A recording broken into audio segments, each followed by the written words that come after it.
Fala pessoal, estamos aqui mais uma vez, Pais e Filhos Cast, no 36º episódio, como diz ali o meu diretor, meu produtor, 36º, e travou toda a língua. Vamos assim de forma descontraída, porque hoje o assunto é bastante sério. É um assunto que trata de visões diferentes sobre as mesmas coisas, decisões e atitudes diferentes pelas mesmas coisas. Será que a gente é capaz de unificar esses pensamentos num propósito só, a partir dessa história desse meu convidado? Antes de mergulhar nesse assunto, quero também agradecer a cada um de vocês que estão assistindo nossos episódios, que assistiram os 2 episódios ao vivo da semana passada da Quadrilha Fantasma do DNA do Crime. Se você ainda não assistiu, acesse lá, é sensacional a entrevista contando histórias de vidas de pessoas, vamos dizer assim, de lados opostos do meu entrevistado de hoje, nas atitudes da vida, mas que ao final dela ou agora, nessa nova trajetória, caminham juntos. Caminham juntos. Você vai entender quando você ouvir o meu entrevistado e quando você concluir essa entrevista que é sensacional. Pires, muito obrigado pelo convite, obrigado meu irmão. Obrigado a você, meu irmão. Tamo junto. Leonardo Pires. Tamo aí. Irmão, vamos acrescentar. Eu tô pedindo desde já tô pedindo a Deus força para conseguir concluir essa entrevista com você, que é muito forte. Nós vamos conseguir. Se Deus quiser. Vamos sim. Tem todo o meu carinho, meu abraço, meu respeito. Sim. Dá para sentir isso, sim. Sensacional, irmão. Pires, Leonardo Pires, Cabo Pires.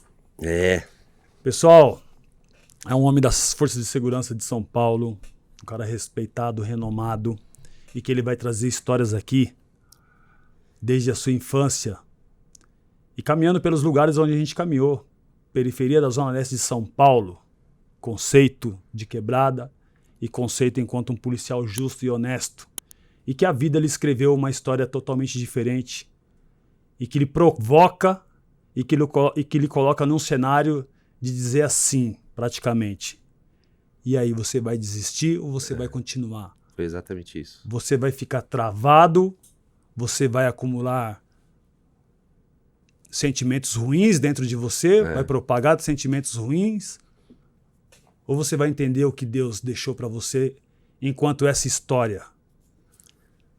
Porque eu penso assim, irmão, nós ocupamos um corpo físico e acho que ninguém melhor nesse momento do que você para entender que nós somos um espírito. E eu tenho plena certeza e convicção que você tem uma conexão espiritual gigantesca com o teu filho. Tenho. Então a gente ocupa um espaço, nesse momento, um espaço físico.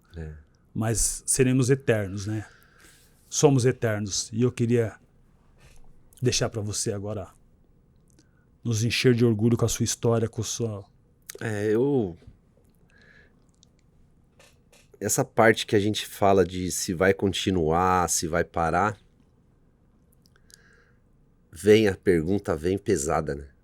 Ela vem pesada no momento que você tá ali passando pelo problema. E aí eu agradeço, já começo a pensar em agradecer a Deus, porque a claridade com que as coisas vieram na minha mente no momento que eu perdi meu filho foi assim, nítido e me acalmou. Eu confesso que eu passei muito mal e demorou alguns minutos para eu voltar à consciência e tal, mas a partir daquilo parece que eu tomei um banho ali na hora e falou: agora vai ser assim, não tem como mudar, você vai caminhar. E ponto. Essa é a sua missão. Essa é sua, isso aí você vai carregar agora. Vai ser difícil, porque a maior dificuldade que veio na minha mente logo após, segundos após eu colocar ele dentro de uma viatura do resgate e eu começar a pensar como que eu vou contar isso para minha esposa e para minha filha. Esse foi o meu desespero. Irmão, nós chegamos num ponto aqui que as pessoas agora, no começo da nossa entrevista, está entendendo que a dor e o que a gente vai falar aqui é a respeito de um pai que perdeu um filho. Pai que perdeu um filho. Mas antes de chegar nesse ponto, que é o ponto crucial, que eu digo que é o divisor de águas na sua vida, que a gente pensa, É um né? divisor mesmo. Já vivi de tudo na minha vida. Eu achava que já. Mas você chegou num ponto que Deus falou assim, e agora? É. Então, mas antes disso, irmão, eu gostaria de mergulhar na sua história, na sua Vamos. infância. Quem é Leandro Pires? Leonardo Pires. Cara, eu sou um menino criado na Zona Leste, perto do Sinhá ali, pessoal, alguns devem conhecer. Barreira Grande ali. Barreira Grande, Sapopemba, ali fui Isso. criado ali. Eu nasci no litoral de São Paulo, lá em Caraguatatuba, mas eu não vivi lá.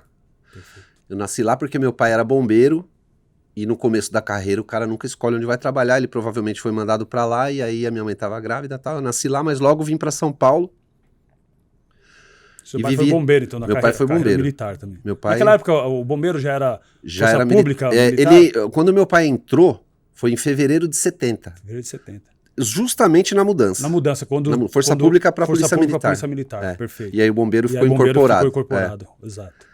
Meu pai teve ocorrências grandes, assim, as maiores da história de São Paulo, ele tava. Ele Era um salvador de vidas. o cara era isso, ele gostava de fazer disso. isso. Ele nunca quis ser polícia, Uhum.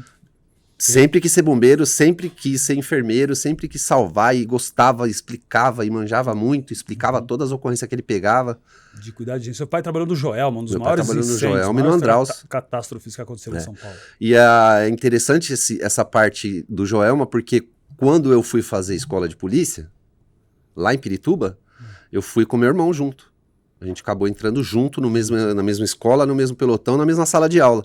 E na primeira aula de resgate, passaram um vídeo do Joelma e eu vi meu pai Seu pai trabalhando. trabalhando manualmente com a Magiros, porque uma pessoa tinha pulado, batido na ponta da Magiros e quebrou o automático. Automático. E tinha que ele trabalhar lá. na mão Subi na Magiros com o cara em cima pra chegar pra salvar o para povo salvar lá. pessoas lá. É. A gente viu, eu falei, ó, meu pai, ninguém acreditou, né? E nessa época, você tinha quantos anos de idade? quando Não, seu eu pai- não. Eu nasci em 77. Você não era nascido, Não. seu pai já estava em ação, salvando vidas. Isso foi o Joelma foi em 72. 72.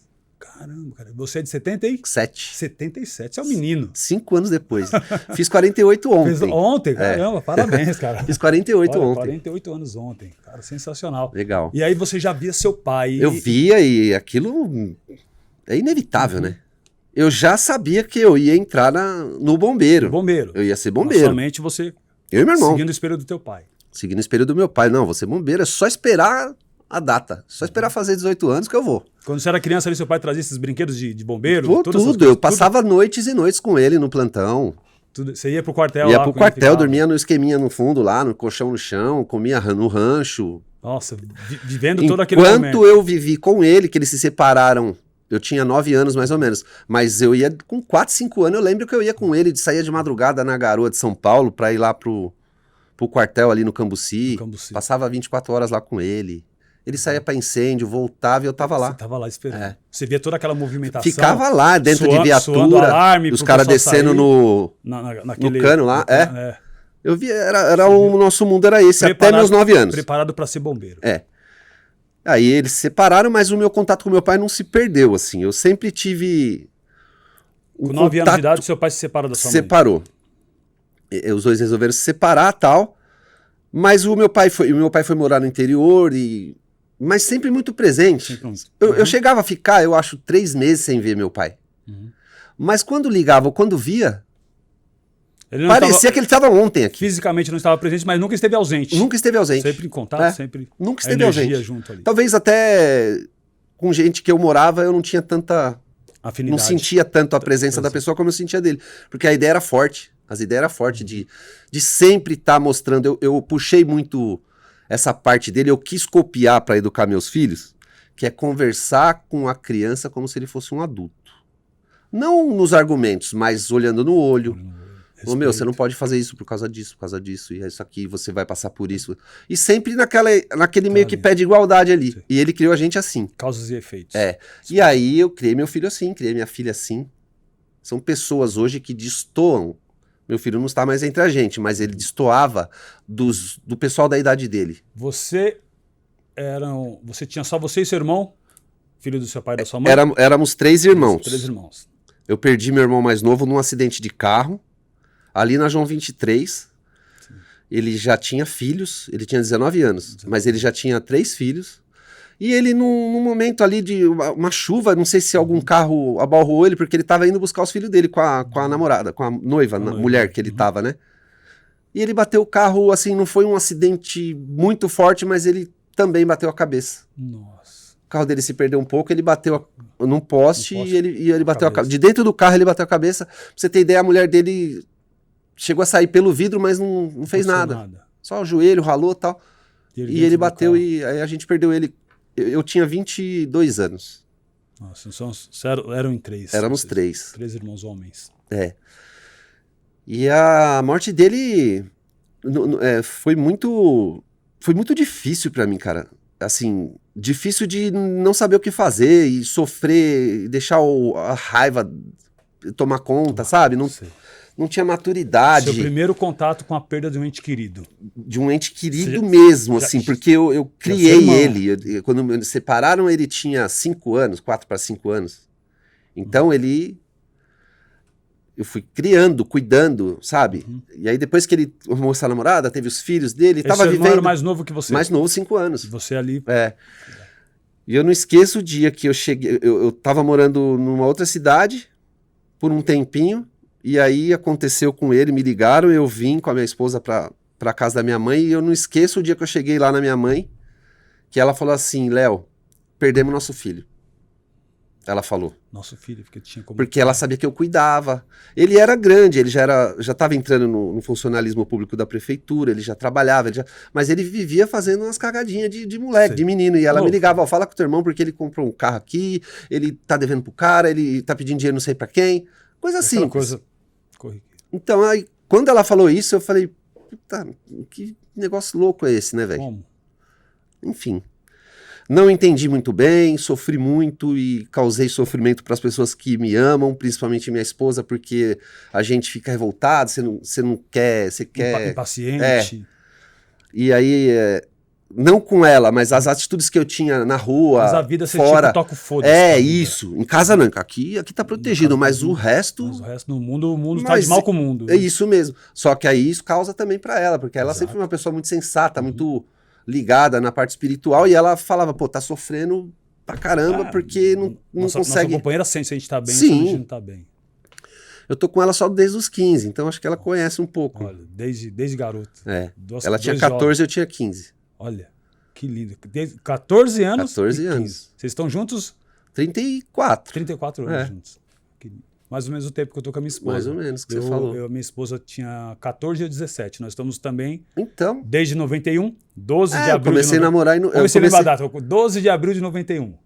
Eu comecei a namorar com ela dia... Ixi, vai perder uma data, ela tá ali, ela vai te tacar alguma coisa. Não esqueça, era dia 2 de novembro. 2 de novembro de 91? Aí, então, comecei um pouquinho mais. É isso? 91 Confirma ou 92? Não? 92. 92, Ainda bem que não você dá pra esquecer, porque é o dia do finado. 2 de novembro. Toda vez eu falo pra ela, nossa, é hoje o dia. Dia. Aí deu uma sorte, né? Deu uma sorte, que a data... É muito boa. Não dá pra esquecer, né? Mas aí, enfim... Aí você perde o seu irmão... Perco meu irmão e aí me atrasa um pouco eu acho que no meu amadurecimento, sabe? Daquela pancada. Eu falei, putz, cara, que coisa mais... Eu sofria muito, assim, um sofrimento diferente do de hoje. Certo. E eu sempre falei...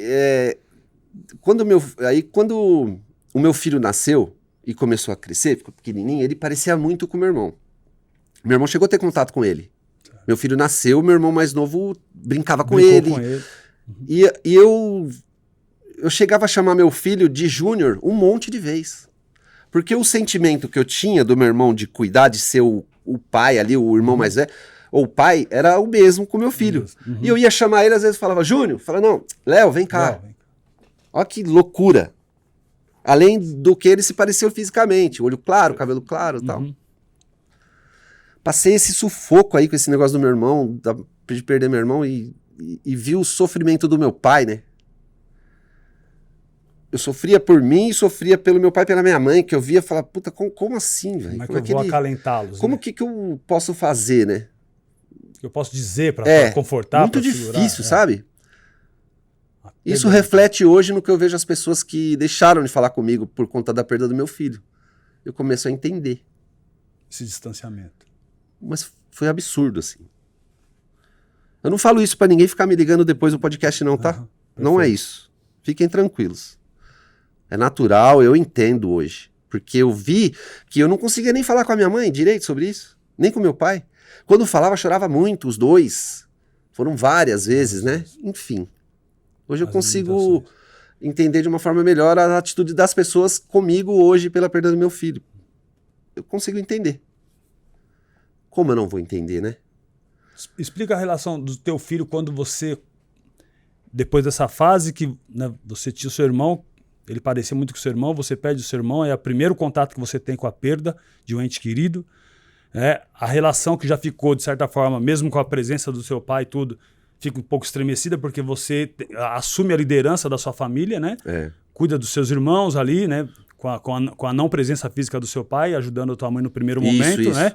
Então você é o homem da casa, e aí o homem da casa, jovem, se depara com a perda do irmão, que era como um filho, e você já tem o seu filho e tem que educar o seu filho e direcionar. Exato. E você começa a crescer com essa força, né? A perda do teu irmão, acho que te aproxima muito mais do teu filho. Muito. E fala, eu vou cuidar, eu vou Muito. zelar, para que não aconteça nada com ele, eu vou fazer de tudo. E aí eu lembro que a gente conversando aqui, você me traz essa mensagem de como você ouvia a música, como você curtia, como você vivia cada segundo com o seu filho. Cada segundo, cara. Será que isso era em razão de não ter tido mais tempo de viver com teu pai e ter perdido o teu irmão? Isso te faz eu acho se que aproximar é um mais? Conjunto de coisas. Soma muito mais. Eu acho que é um conjunto de coisas. Tudo tá envolvido. Porque meu pai sempre falou isso pra mim e isso é minha linha praticamente de vida.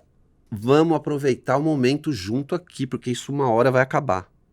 Tem uma frase que meu pai falava que a morte é certa, a vida não. A morte é certeza. A vida você não sabe que hora que eu vou te trombar de novo. Então vamos aproveitar o momento. Até na hora de nascer, você não sabe se vai. Tem quantas pessoas ficam no parto. Exato, exato. Então eu até tatuei essa frase aqui do meu pai, que ele falava, uma coisa é certa, é a morte, a vida não é certa. Ela vai andar por linhas que você não imagina. Então quando estiver junto com a pessoa que gosta, igual a gente tá agora, vamos curtir, vamos trocar uma ideia, vamos se abraçar, vamos se falar que ama, e é isso aí.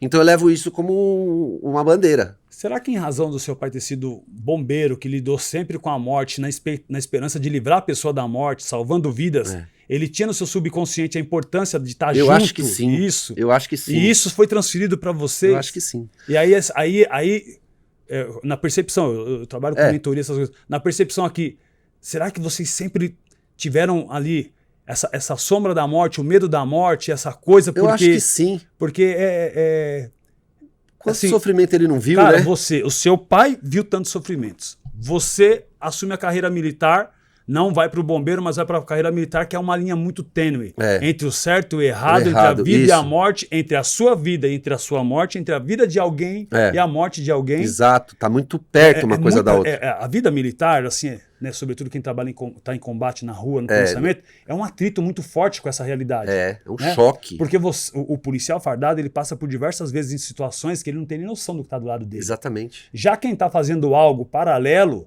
tem toda a noção, porque ele identifica o policial fardado. Exato. Então ele sabe, ele tem vamos dizer, ele tem um passo à frente. É o que a gente fala pros recrutas. Isso, ele tem uma vantagem. Falou, o ladrão tá passando aqui, tem um monte de cara querendo te matar, tá passando do teu lado, você não tá vendo, velho. Fica esperto. Eu falo isso com propriedade, porque eu tive em diversas situações delituosas que viaturas passaram do meu lado, o policial sonhava. Assim, o cara nem sonha o que eu tô fazendo, o que tá em iminência de acontecer. Exatamente. Então isso é muito perigoso. E aí vocês vivendo tudo isso para chegar até onde chegou, as coisas que aconteceram na sua vida. Como foi para você lidar, irmão? Assim, você já falou aqui da perda do seu irmão, né?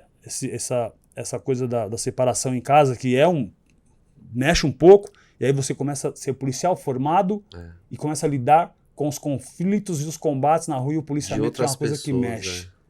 Você me contou mais ou menos uma história de que você encontrou uma senhora de um rapaz que teve conflito comigo, com você e perdeu a vida. E tive não acredito que seja coincidência, eu acredito que Deus que fez com que aquilo acontecesse, promoveu aquele encontro, para eu continuar acreditando no que eu sempre acreditei mesmo, até antes de entrar na polícia. Que as coisas acontecem aqui na Terra. E aí, um tira a vida do outro, o outro Tira a vida do tira a vida do outro. O meu pensamento, eu acho que tá tudo já meio que pra acontecer. Pra acontecer. Tem o livre-arbítrio? Tem. Todo mundo tem. Pode atropelar o que tem de planos? Não duvido. Mas que tá...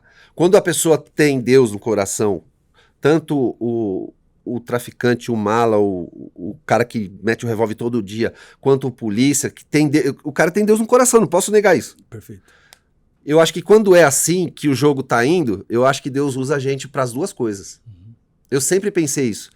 Por isso que eu nunca aceitei matar ninguém ajoelhado, eu nunca aceitei, eu não sou desse pano. Não é comigo. O meu bagulho é trabalhar real, ideia olho no olho, não tirar ninguém, mas também não moscar, porque você sabe que a sua o tá em dedo é jogo. mole mesmo e vai, e como vai. já foi. Aí eu acho que todo esse conjunto de coisas que eu passei, quando eu cheguei na polícia que eu vi mesmo o que era, porque o primeiro ano você fica ali meio, né? Meio perdido, não sabe direito como vai ser, e aí eu comecei a entender que eu lidava com seres humanos, com vidas, com pessoas que precisavam de, às vezes, uma palavra, um apoio, uma orientação. O cara fala, cara, você tá brigando aqui com a sua família inteira, por quê? Ah, porque ela não fez o feijão direito, né? Eu falo, meu irmão, deixa eu te mostrar um outro lado da coisa. Você tá falando interessante, porque as pessoas entendem polícia e ladrão, e Só. entendem que é só mão pra cabeça, crime, tiro e tal, mas vocês interferem em muitas coisas, né? Que as confusões de família. Tudo, pô. E é inevitável. Mãe, filho, a polícia é o único órgão que atende em menos de 15 minutos qualquer pedido. Qualquer outro órgão do governo não faz isso. A gente aprende a trabalhar no 01, na viaturinha pequena ali. Ó a história, eu queria ser bombeiro. Pô, eu entrei pra ser bombeiro, meu pai era bombeiro. Eu fui fazer escola na rota, velho. O seu edital era pra ser bombeiro. Aí os caras Não, eu queria. Aí, pra onde? Vai pra rota. Puta, nada a ver uma coisa com a outra. Eu quero... Aí eu fui, porque eu tinha que ir, não tinha padrinho, não tinha... E aí aprendi também bastante lá. Também vi como é que faz, como é que não faz, escolhi o meu. Exatamente. E é assim, você sabe escolhe o seu caminho. Você foi de choque, você sabe, ó. Tem a galera do bang, tem a galera da cachaça, tem a galera de outras coisas mais. Tem os caras do samba. Tem os caras do samba, tem os caras do futebol. Assim, aí você escolhe o que você quer. Exatamente. Tem o futebol, tem o samba, eu rodei tem os matadores, tem os caras... Eu rodei em todos, eu conheço todo mundo, eu sou conceituado com todo mundo. O matador e o futebolista sabe que pode me chamar a qualquer hora que eu vou. Eu não vou frequentar o lugar, mas eu vou num churrasco, eu vou num bate-bola, né? E até numa ocorrência você se coloca no seu devido lugar. Não, me coloco no meu devido lugar e é o seguinte, se for pro pau, é pau também. Cada um sabe o que faz. Numa real é comigo mesmo. Exatamente. Vou salvar minha vida. Exatamente. Mas nesse modelo aí não é comigo. E outra, a conta chega. Chega, pô. Pra todo mundo. E a gente não precisa ter passado pelo que eu passei pra saber que a conta chega, porque eu já sabia antes. Eu já sabia. Quando eu conversei com a mulher do menino que foi baleado e faleceu, eu simplesmente, o que eu podia fazer? Eu tinha 19 anos, cara. Tinha 6 meses de polícia. Já teve o seu primeiro confronto. Aí eu falei, eu vou pedir desculpa pra ela, né? Porque o que eu posso fazer mais? Eu tirei o que ela pôs no mundo, velho. Os dois saíram pra rua com objetivo. Com objetivo de tudo ou nada, vai. Tudo ou nada. Ele... Na vida louca, tudo ou nada, e você, policial, todo dia é o tudo ou nada. E ele tinha 19 anos também. Mesma idade, 2 jovens. Ele tinha 19 anos. William Travassos de Mello, o nome dele. 19 anos, eu falei, cara, o cara tem minha idade, velho. E ele veio... Não teve jeito, aconteceu. E agora eu tô com a mãe do cara aqui, o que eu falo? Eu falo, desculpa. E como foi esse diálogo? Ela, uma senhora muito... Assim, eu percebia que era de alguma religião forte por causa do vestimento, do cabelo e tal. Todas as características de uma mas muito religiosa. Calma, sabe? Com um olhar bem de pessoa que tem sabedoria, mas que já não fala muito, não perde muito tempo de falar. Eu não vejo a hora de chegar à minha parte, de ser assim. Nossa. Porque você admira a pessoa, você olha e fala, você tem uma história. Essa pessoa tem uma história. O olhar conta tudo. O olhar fala, ela não precisa abrir muita boca. E ela falou, foi você, né? Eu falei, foi. Eu não tive opção, falei pra ela. Aí ela falou assim... Meu filho, não vou falar nada pra você não, eu já sabia que isso ia acontecer com ele, porque ele já tava procurando há muito tempo, desde os 15 anos. Eu sabia que uma hora essa notícia ia chegar. Podia ser com qualquer outro. Olha o que ela falou, o fato de ter sido você ou outro não tem muita importância. E eu não entendi nada. Falei... Você com 19 anos, você entender a sagacidade de uma senhora? Como assim? E aquilo foi embora, passou. Vai a vida na polícia, vai aprendendo em ocorrência, vendo coisas, entendendo coisas. Aquele olhar dela, que ela fala, sempre te acompanhou. Sempre me acompanhou. Aí, eu fui vendo... Eu cheguei a ver meninos em biqueira, que eu trabalhei muitos anos no mesmo lugar, e às vezes tinha as operações naquela determinada comunidade lá. Você caía pra dentro da favela, eu cheguei a ver um menino, eu falei, puta, esse moleque não é daqui, mano. Ele não é pra ficar aqui, ele tá aqui de H, porque os caras tá contando história pra ele. Eu vou trocar uma ideia com esse moleque. Aí fui no moleque, eu acho que tinha uns 13 anos. Eu lembro do rostinho dele ainda. Falei, você mora onde? Ah, moro no... Vamos lá, falar com sua mãe. Você fazia um trabalho fora. Não, os polícia nem gostava. Mas eu já fazia rapidinho. Assim, vem cá, onde que você mora, moleque? Vamos lá, eu vou te prender, vem aqui. Aí fui lá na mãe, a mãe tinha acabado de chegar do trampo, tava fazendo arroz. Tava lá no corre da vida ali. Falei, senhora, não deixe seu filho ficar ali. O quê? A senhora sabe como é que funciona, a senhora já sabe, a senhora já é daqui. Se ele ficar lá, ele não vai ter volta. Não, pode deixar brigado, vou brigar com ele, não sei o quê, não sei o quê. E o moleque tava limpo, como a gente diz, assim, tava limpo. Sim. Aí, um tempo depois, calhou de eu cair de novo numa operação naquele mesmo lugar. Aí eu já vi o moleque e já vi diferente. Totalmente diferente. Não. Diferente pro pior. Estereótipo dele. Faltando um dente, que eu vi que foi porrada, porque o moleque daquela idade não perde um dente da frente. Foi porrada, que tinha uma cicatrizinha aqui, o moleque já tava com brinco, já tava com uma pá de carimbo, e já, tipo, já com aquele olhar de malandragem. Eu falei, estereótipo já todo dominado. Falei, agora, dali pra frente, se ele sair agora, ele sai. Se ele não sair, não sai mais. E na terceira ou quarta vez eu procurei e o moleque tinha morrido. Então eu vi a história. Aquilo que você previu lá, eu falei, não consegui tirar, velho. Eu não consegui fazer nada. Eu falei com a mãe uma vez. Mas eu já consegui fazer isso com uma pessoa uma vez que até hoje me agradece. Não é uma, tem várias. Fala, cara, aquele dia que você fez aquilo comigo, eu queria te matar. Não queria mais ver sua cara, é parente. Olha. E aprontou, sabe, na rua, bateu em alguém e era tão inocente que ficou com as coisas do cara que ele e os amigos bateram no cara. E o cara perdeu tênis, perdeu tudo, ele juntou tudo e ficou sentado esperando o cara aparecer pra devolver. Aí passou uma viatura, junto com o cara dentro da viatura, falou, o cara que me roubou ali, ó. Tô com flagrante. E aí com o negócio do cara. A ideia era outra, pra devolver, mas aí, caiu no falei, e aí, malandragem? E agora? Isso era numa cidade pequena, eu já tinha um conceito na cidade, prefeito, amigo, delegado, cafezinho junto na padaria, trocou uma ideia, ó, se precisar de alguma coisa. Aí aconteceu, aí me ligaram. O menino tá aqui. Falei, tá aí? O que aconteceu? Assim, não é nada demais, mas tá aqui e tal, e o cara tá querendo fazer o BO e tal, tá bom.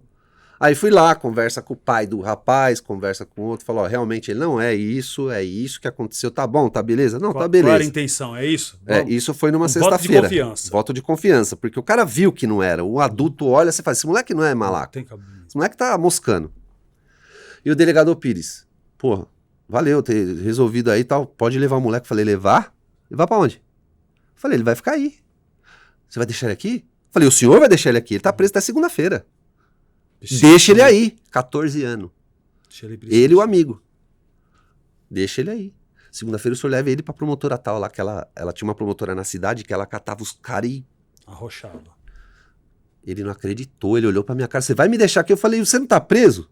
Você tá preso, velho. O que você roubou, moleque? Não, eu não roubei, mas parece que você roubou, pô. Porque ele não viu conversando com o pai do moleque lá fora. Entendi. Resolvendo. A família falou, esse cara é louco. Esse cara é um doente. Só tem maldade. E eu já tava fazendo, falei, eu faria se fosse o meu filho, eu faria. Você fez como se fosse seu filho. Fiz como se fosse meu filho. Vai ficar aqui, rapaz. Falei, você vai ficar aí. Falei, liguei pro sargento de tático, falei, chefe, antes de recolher, eles recolher as duas, falei, antes de recolher, o senhor passa lá no DP? Ele falou, pra quê? Falei, joga umas ideias nele lá. Dá uma pesada. Chega com a prancheta, vendo quem que é chama o nome dele e dá um susto. Fala pra ele que a casa caiu, que ele vai lá pro sistema agora, vai cair lá embaixo com os caras e ele bonitinho do olho azul daquele jeito, ele vai passar mal. Passou. A família ficou com raiva. Tal, beleza. Hoje, esse cara me vê, ele fala, mano, eu tenho muito que te agradecer. Ele fala, aquilo que você fez comigo foi um divisor, assim, ó. Falou, cara, eu vou parar com esse negócio, eu vou trabalhar, vou ganhar meu dinheiro, Ele não era delinquente, não era nada, mas ele sentiu de um jeito. O negócio bateu tão forte nele que ele falou: sai fora, velho, eu não quero isso pra mim, Foi uma não. ação de um pai para um De filho. um pai para um filho. O pai dele, no dia de ir pro fórum, que foi na segunda-feira de manhã, você imagina o clima, de sexta até segunda, eu aguentando Nossa. os olhares. O cara é o pior cara da cidade. O pai dele, eu falei: o senhor vai comigo lá, tá?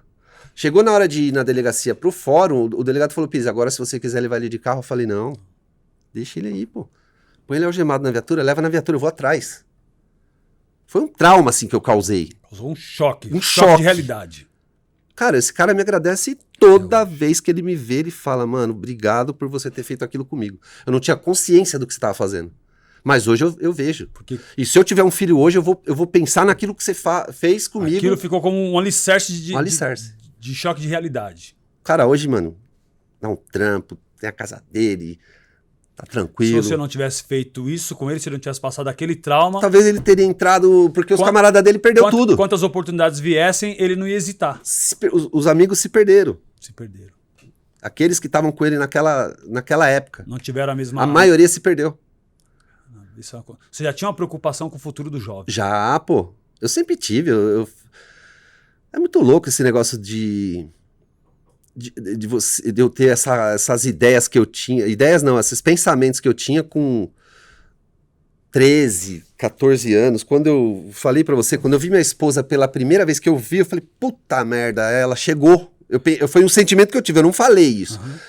Mas eu falei: nossa, que menina Chegou a mulher da linda. minha vida. Falei, e eu tava com uma tia minha, com a minha mãe, se não me engano. Falei: aquela menina ali, eu vou casar com ela, eu vou ter um filho de olho azul, você vai ver. Ela: você é louco, moleque. Com 15 anos e ela com 14. Eu tinha 14 quando eu vi ela a primeira vez e ela 13. Aí eu comecei a namorar ela depois, né? Eu já conhecia a mãe dela, mas eu não sabia que a mãe dela tinha filha. Ainda mais bonita. Não.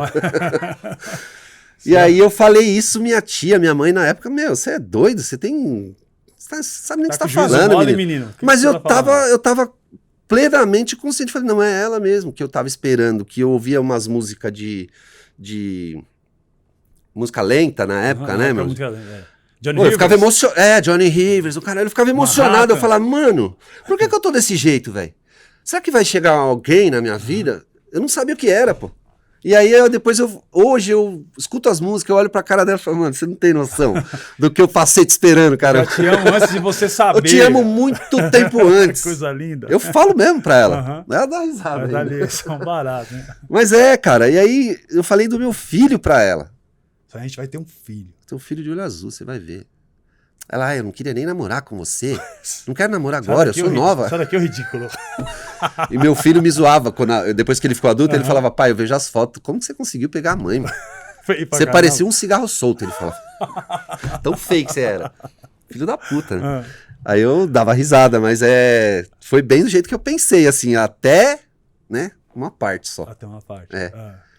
Aí foi indo a vida e a gente numa luta junto. Vocês se casaram com quantos anos? Aí a gente, como ela teve que voltar pra cidade dela, que ela sempre foi do mato, né? Sempre foi do interior. E ela teve que voltar por conta de alguma coisa dos pais, que sempre foram de lá, não se adapta aqui e tal.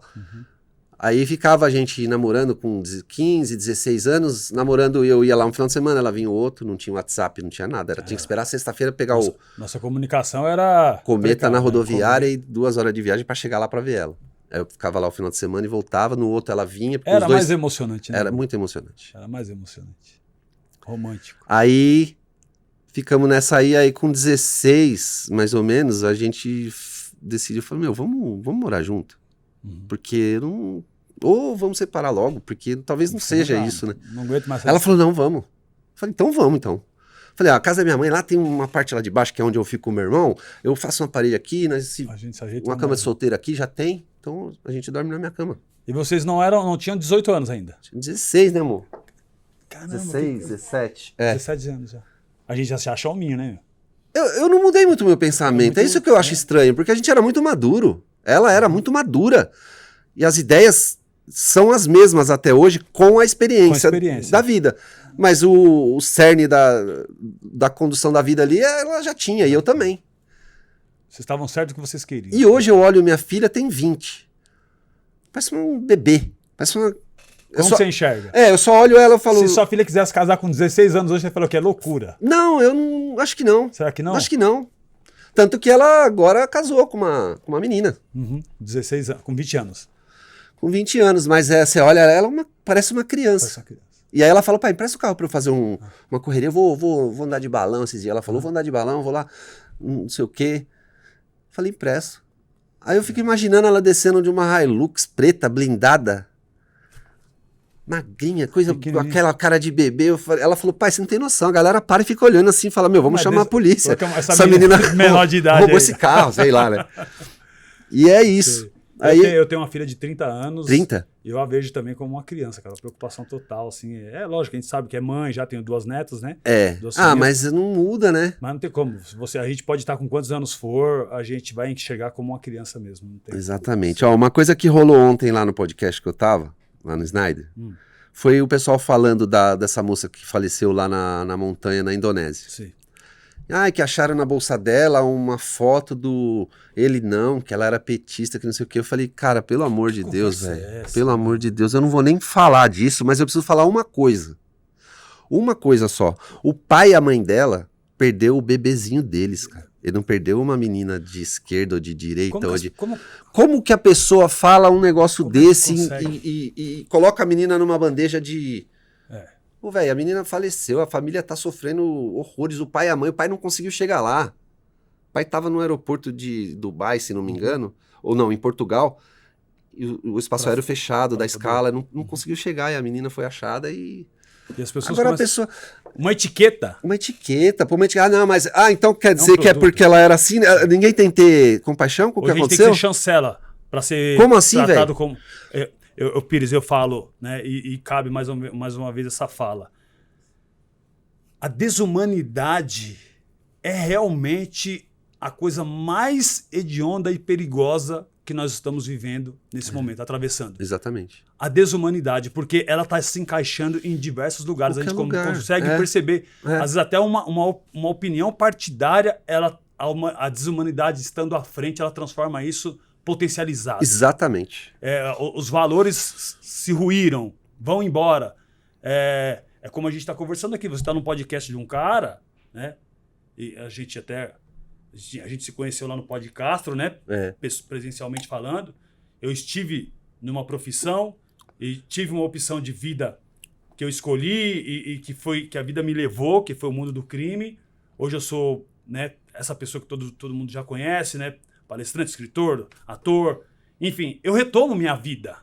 Eu volto a ser gente.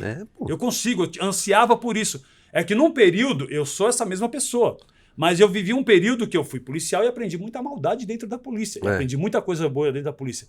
Eu tive no mundo do crime, aprendi muita coisa boa no mundo do crime, mas aprendi muita maldade. E você buscava o que você tem hoje em outros caminhos. Em outros caminhos. E verdadeiramente falei, quem sou eu, né, nesse mundo? Quem sou eu nesse universo?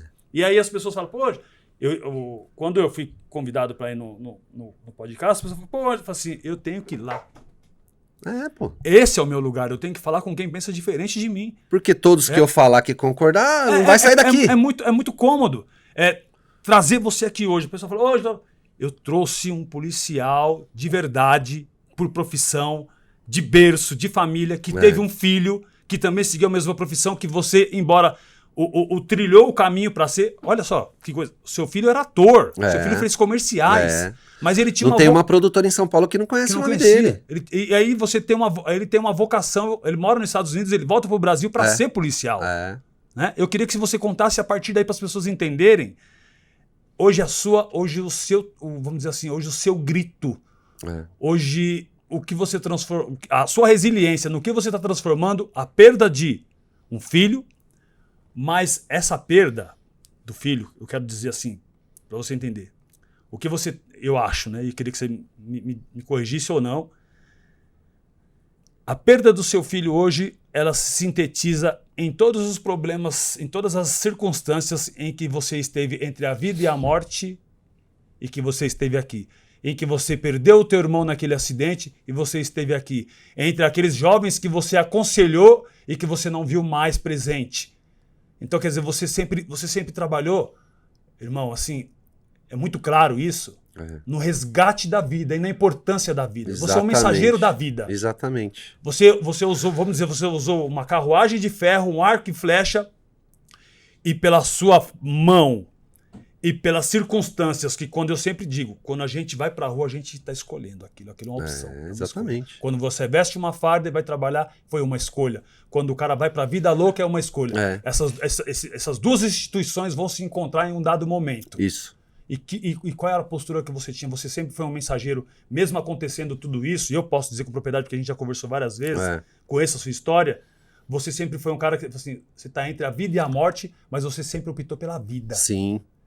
E aí Deus te permite que essas coisas aconteçam na sua vida, você perdeu o seu melhor tesouro, o seu maior tesouro, um seu pedaço, da sua esposa, um pedaço de si, porque quando eu queria que você contasse para as pessoas entenderem a sua trajetória, que parecia, e parece que é um clichê que eu vou falar assim, mas que parecia uma despedida. Uma preparação. Que é ficar horas com o filho ouvindo música. Que é, pai, quando você não estiver perto de mim, ouça essa música. Cara, isso parece uma... Eu queria que você falasse sobre isso, cara. Assim, porque esse é o verdadeiro encontro com o amor. Esse é. Eu já procurei a minha história especificamente com meu filho, que aconteceu, eu já procurei em jornais com policiais americanos que eu conheço, pessoal do exército americano que está em outro continente trabalhando e ver se existe ou não existe. O que aconteceu comigo, eu ainda não vi nem livro, nem filme, muito menos. E aí eu fico pensando, pô, eu esperei esse menino crescer, eu sabia que eu ia ter ele já com 15 anos, eu esperei ele crescer, fiquei esperando ele virar adulto, cuidando dele, ensinando tudo pra ele. Você já sabia que ia nascer um... Falei, vai ser um parceiro meu, esse cara vai ser meu parceiro, não na polícia. Com 15 anos, quando você viu sua esposa e falou assim, essa vai ser a mulher da minha vida, eu vou ter um filho com ela, você já tinha desenhado seu filho. Aí a expectativa minha era esperar ele crescer pra ele virar meu parceiro pra tudo, porque eu sei que esse cara vai me defender sempre, e eu vou defender ele sempre, e assim vai. Vai cuidar de mim, eu sou o pai dele, ele é meu filho. Eu vou te falar uma coisa que eu falei pra poucos, mas é muito forte isso, porque em algumas situações que eu estava com ele, batendo aquele papo mesmo, sabe? Tomando um negócio e chora e ri, e dá risada e vê música, chegamos a combinar isso, pô. Nós chegamos a combinar. Pai, se um dia você for embora ou eu, o que a gente faz? Eu falei, Léo, eu provavelmente vou embora antes, porque a lei normal é essa. Você pega a tua mãe e tua irmã e fica com elas, cuida delas, põe ela, mora perto ou mora junto com a sua mulher, com elas, faz tudo o que eu faria. E você já sabe fazer o que eu faria, porque em várias situações que um familiar precisou, e ele se propôs a ajudar, me ligavam, falavam, o seu filho, ele fez tudo pra gente aqui, ele foi incrível, ele levou a gente não sei aonde, sabe, a pessoa se dedica, fala, eu vou fazer pra pessoa nunca mais esquecer, ele era assim e eu sou assim também. Perfeccionista. Fazer a pessoa sentir que eu quero ajudar. Anfitrião. E aí, eu falei, aí ele falou, mas e se eu morrer? Aí eu falei, não é isso que a gente espera, né, Léo? Mas se acontecer, eu vou tentar cuidar delas do jeito que a gente tá combinando, né? E isso não foi muito tempo antes dele falecer. Não foi coisa de meses, né? Será que é uma premonição aí? Eu não sei, cara. Eu acho que a minha vida inteira com ele foi uma preparação, sabe? Pra despedida física, né? Porque uma vez a gente estava num show, isso foi exatamente uma semana antes dele falecer. Aí a gente tava lá, ele foi no banheiro. Tava eu, ele, a mulher dele e a minha mulher. Aí ele foi no banheiro e eu falei, eu vou fumar. Eu desci pra fumar, era pertinho assim. Aí ele voltou e falou, mãe, cadê o pai? Ela falou, Léo, ele foi fumar ali, já volta. Não, mas ele tem que ficar comigo, pô. Ela falou, 5 minutos, Léo. que ele vai fumar e já volta. Ele falou, é 5 minutos que ele pode ficar comigo. Eu vou descer e ficar com ele. Fica aqui vocês duas. Você acredita, velho? Grudado ali. Grudado. Naquele dia do acidente de manhã, a gente foi correr, como era de praxe, correr pra ir assumir as motos. E ele fez vídeo comigo, correndo. Ó, meu velho, ó, tá correndo comigo no Serete aqui e tal. Vocês faziam uma prática desportiva de manhã? Fazia. Corria 5 km todo o serviço. Bola a gente não jogava porque era pouco polícia, não tinha como jogar. E nesse dia vocês fizeram a preparação física, ele tá ali curtindo com Curtindo você. E fazendo vídeo. E aí, depois de 12 horas, já não tava mais, sabe? Como que aconteceu isso? Foi uma... Você trabalhou na Rocan, você sabe, tem pinote toda hora, você pega, não pega, às vezes não é nada, às vezes é. O dia inteiro é ocorrência, é um carro fugindo, uma moto fugindo. Você olhou, pum, começou a perseguição, é assim. Às vezes é uma ocorrência real, às vezes não é, às vezes é um cara brincando, querendo dar, né, fazer dar videozinho, tal, fazer enfim. vídeo. E isso é um risco muito grande, né? A gente fala disso depois. Eu sempre falo isso. E aí, nessa situação, era uma ocorrência. Era um pinote. Era um pinote. Foi ele e o parceiro dele, que era meu parceiro, que eu desfiz a patrulha para eles ficarem juntos e eu ficar com outro. Porque esse parceiro meu era muito bom da área ali, ele conhecia tudo e Mapeado. todos. E o cara tinha zoa na cabeça e gostava de ensinar. E como o Léo era novo de polícia e de moto, não que ele não sabia pilotar, mas ele nunca tinha patrulhado de moto. Então tem todo aquele... de moto é diferente. Que você já sabe. Aí você deixa de trabalhar com ele, deixa ele trabalhar com outro Deixa o meu parceiro para trabalhar com ele. Para ele pegar os macetes do cara ali na região. Naquele dia, a gente tinha acabado de se falar no telefone. Ele ligou e falou, pai, onde que a gente vai reunir? Porque a gente fazia igual o esquema de choque. Eu fui criado lá, então, reúne o pelotão no posto de gasolina, troca uma ideia, faz um relatório, passa, sai todo mundo junto e vai pra base. Eu fazia isso. Falei, vamos reunir no posto tal ali. Aí ele falou, tá bom. Aí ele desligou o telefone e eu escutei o rádio, ele gritando, Copom Pinote, mas foi na mesma hora, assim, no mesmo minuto. Aí eu falei, puta, meu, faltava 5 minutos pra ir embora. Tá acabando o expediente. Aí ele vai jogando as ruas, né, e eu tô descendo no apoio.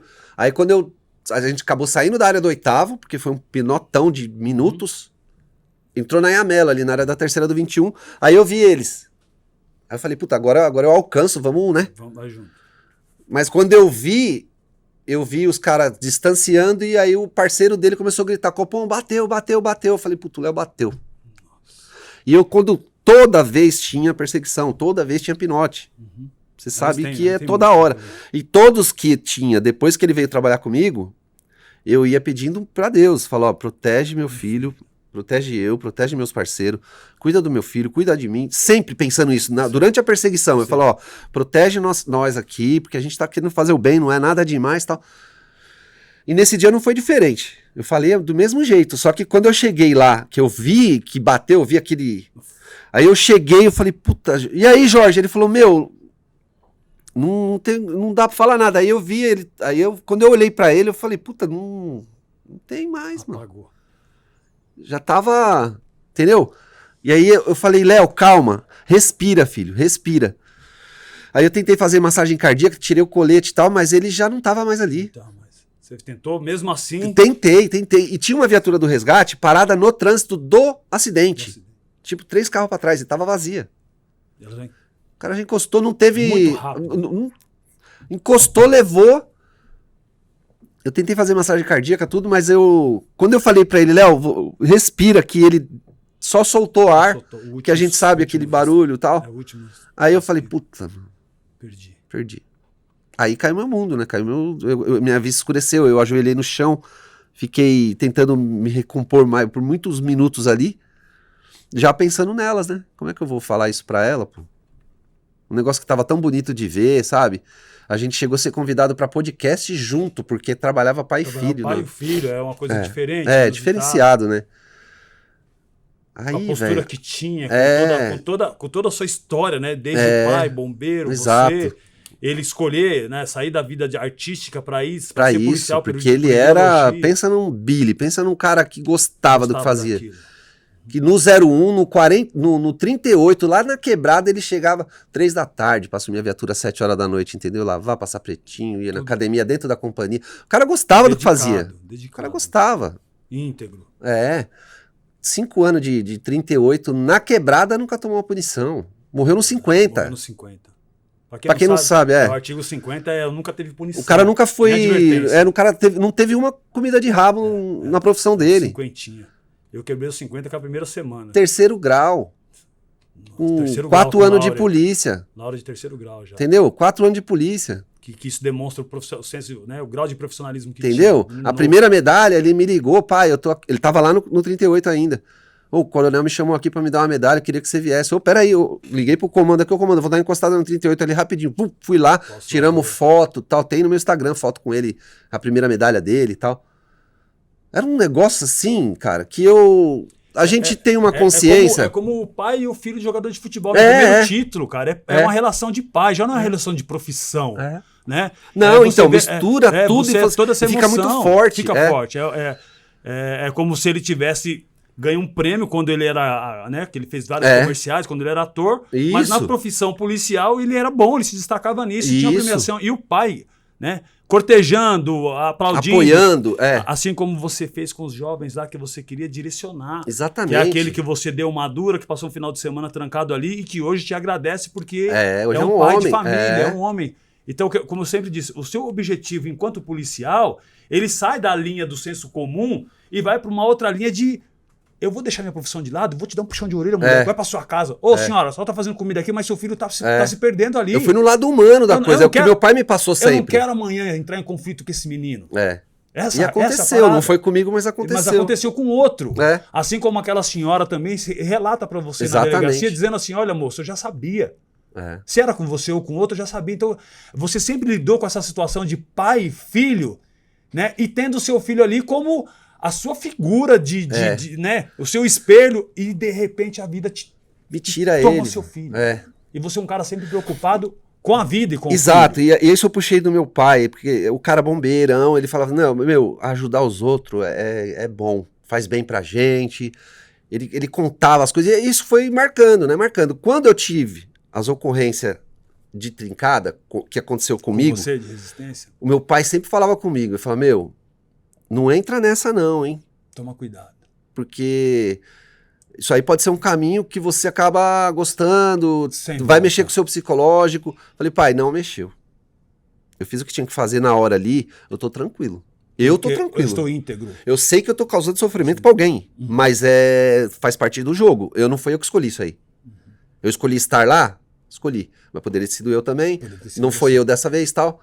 Então eu tô tranquilo. Eu nunca me preocupei, eu sempre dormi. Quando você tem a plena certeza de que você fez um trabalho íntegro, honesto, que era aquilo que dava pra fazer na hora. Isso te dá paz. Acabou. Eu matei um cara meio-dia, 3 horas da tarde eu tava indo descansar pra ir trabalhar à noite. Porque mesmo assim, eu sempre falo isso, eu tenho um livro novo que eu espero publicá-lo até o final do ano, que tem um capítulo que chama meu Encontro com as Mortes.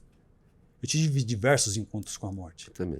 Mas ela teve sempre me espreitando. Ela vinha para me levar.